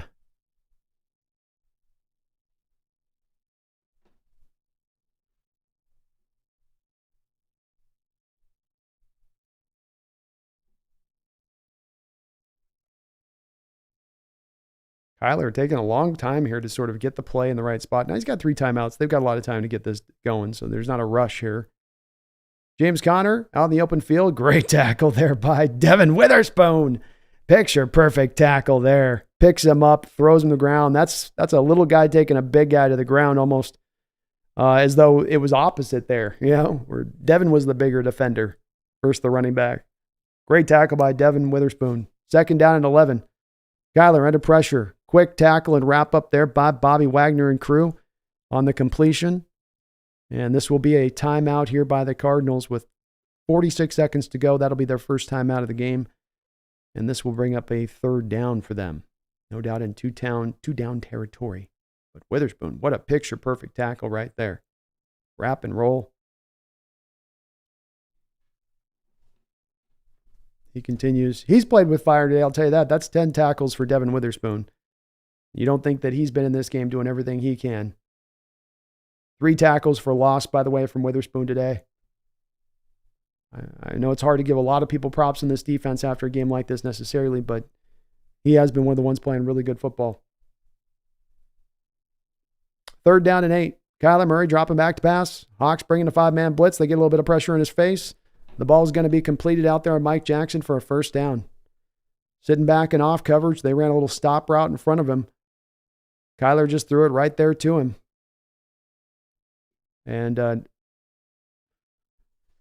you run that press look, and then he's bail drop technique. Yeah. Mike's got to stay on top there. That's what he's being told. So he's going to leave the completion up in front of him because he's got to stay on top. And then the Cardinals attack there. You stay on top. We'll just go get the first down. That play right there is kind of a microcosm of the thing that will infuriate you with Coach Carroll's defense. The down and distance doesn't matter. It's 3rd and 5. You still drop to your depth with your bail drop technique, and you give up the short completion for the easy first down. 1st and 10, 38 seconds to go here in the fourth quarter. Kyler's going to change the play here at the line of scrimmage. They are technically already in field goal range here. Prater can hit it here from this spot. Kyler's going to pitch this outside to Connor. Boy, it looked like a hold there on the edge on the tackle. It's going to be a first down run. Just no penalties today from the refs. I'll give them this. They've called it, I think, pretty equal on both sides of the ball, but they are letting them play today here in this final week of the season. And the clock is going to run down here to 18 seconds. Kyler dropping back to pass. He's going to look. He's going to try to run this out, and he will. I don't know if he gained any yards on that one. Might have been even a little bit of a loss on that play at the 31. 10 seconds to go. Cardinals have one timeout. They could run one play here and just run up in the middle and call the timeout on it if they wanted.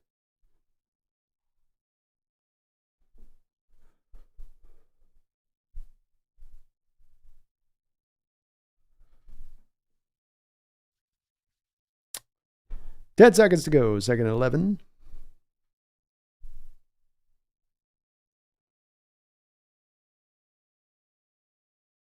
Darrell Taylor on the ground here for Seattle here.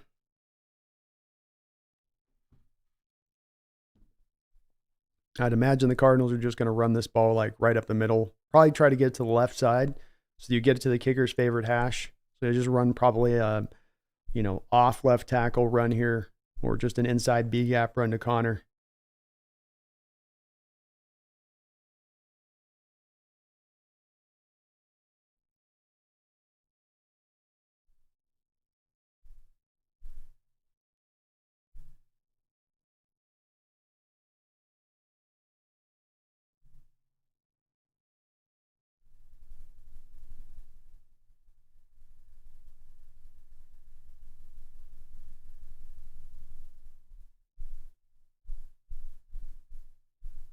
I get where you're coming from, Tyler Morrissey.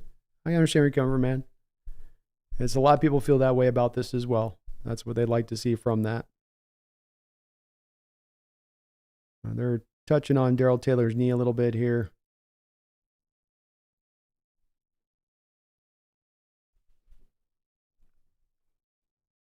Taylor will limp away off the field here on this one.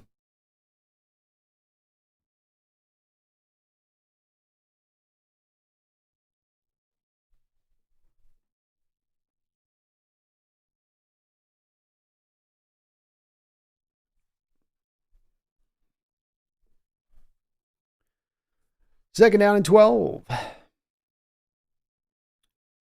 a reminder, I'm going to post it one more time here in the chat. We'll be doing a Bleacher Report breakdown here as soon as this game wraps up. So you can click that link. That'll take you directly to the app and link within the app. We'll be wrapping up as soon as this game does finish up. We'll be bumping over to there. Win, lose, or draw.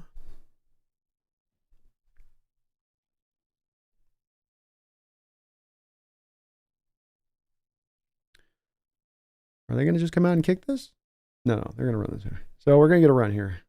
Probably run to the left side, I imagine. They're making it look like it's a right side run, but this is going left. Yeah. See? Going left. Told you. Nice job of the Hawks defense on it there. Leonard Williams does a good job of smoting that one out. And that'll be a loss of 2 or 3 yards. That'll actually make it a little bit of a harder kick here for Prater. So not a chipper. One timeout. Boy, the Cardinals almost had that clock wind down on them. I think went down to 1 second. And here you go. For the game, figure out where the final record is at. Let's see how this plays out. Prater is up.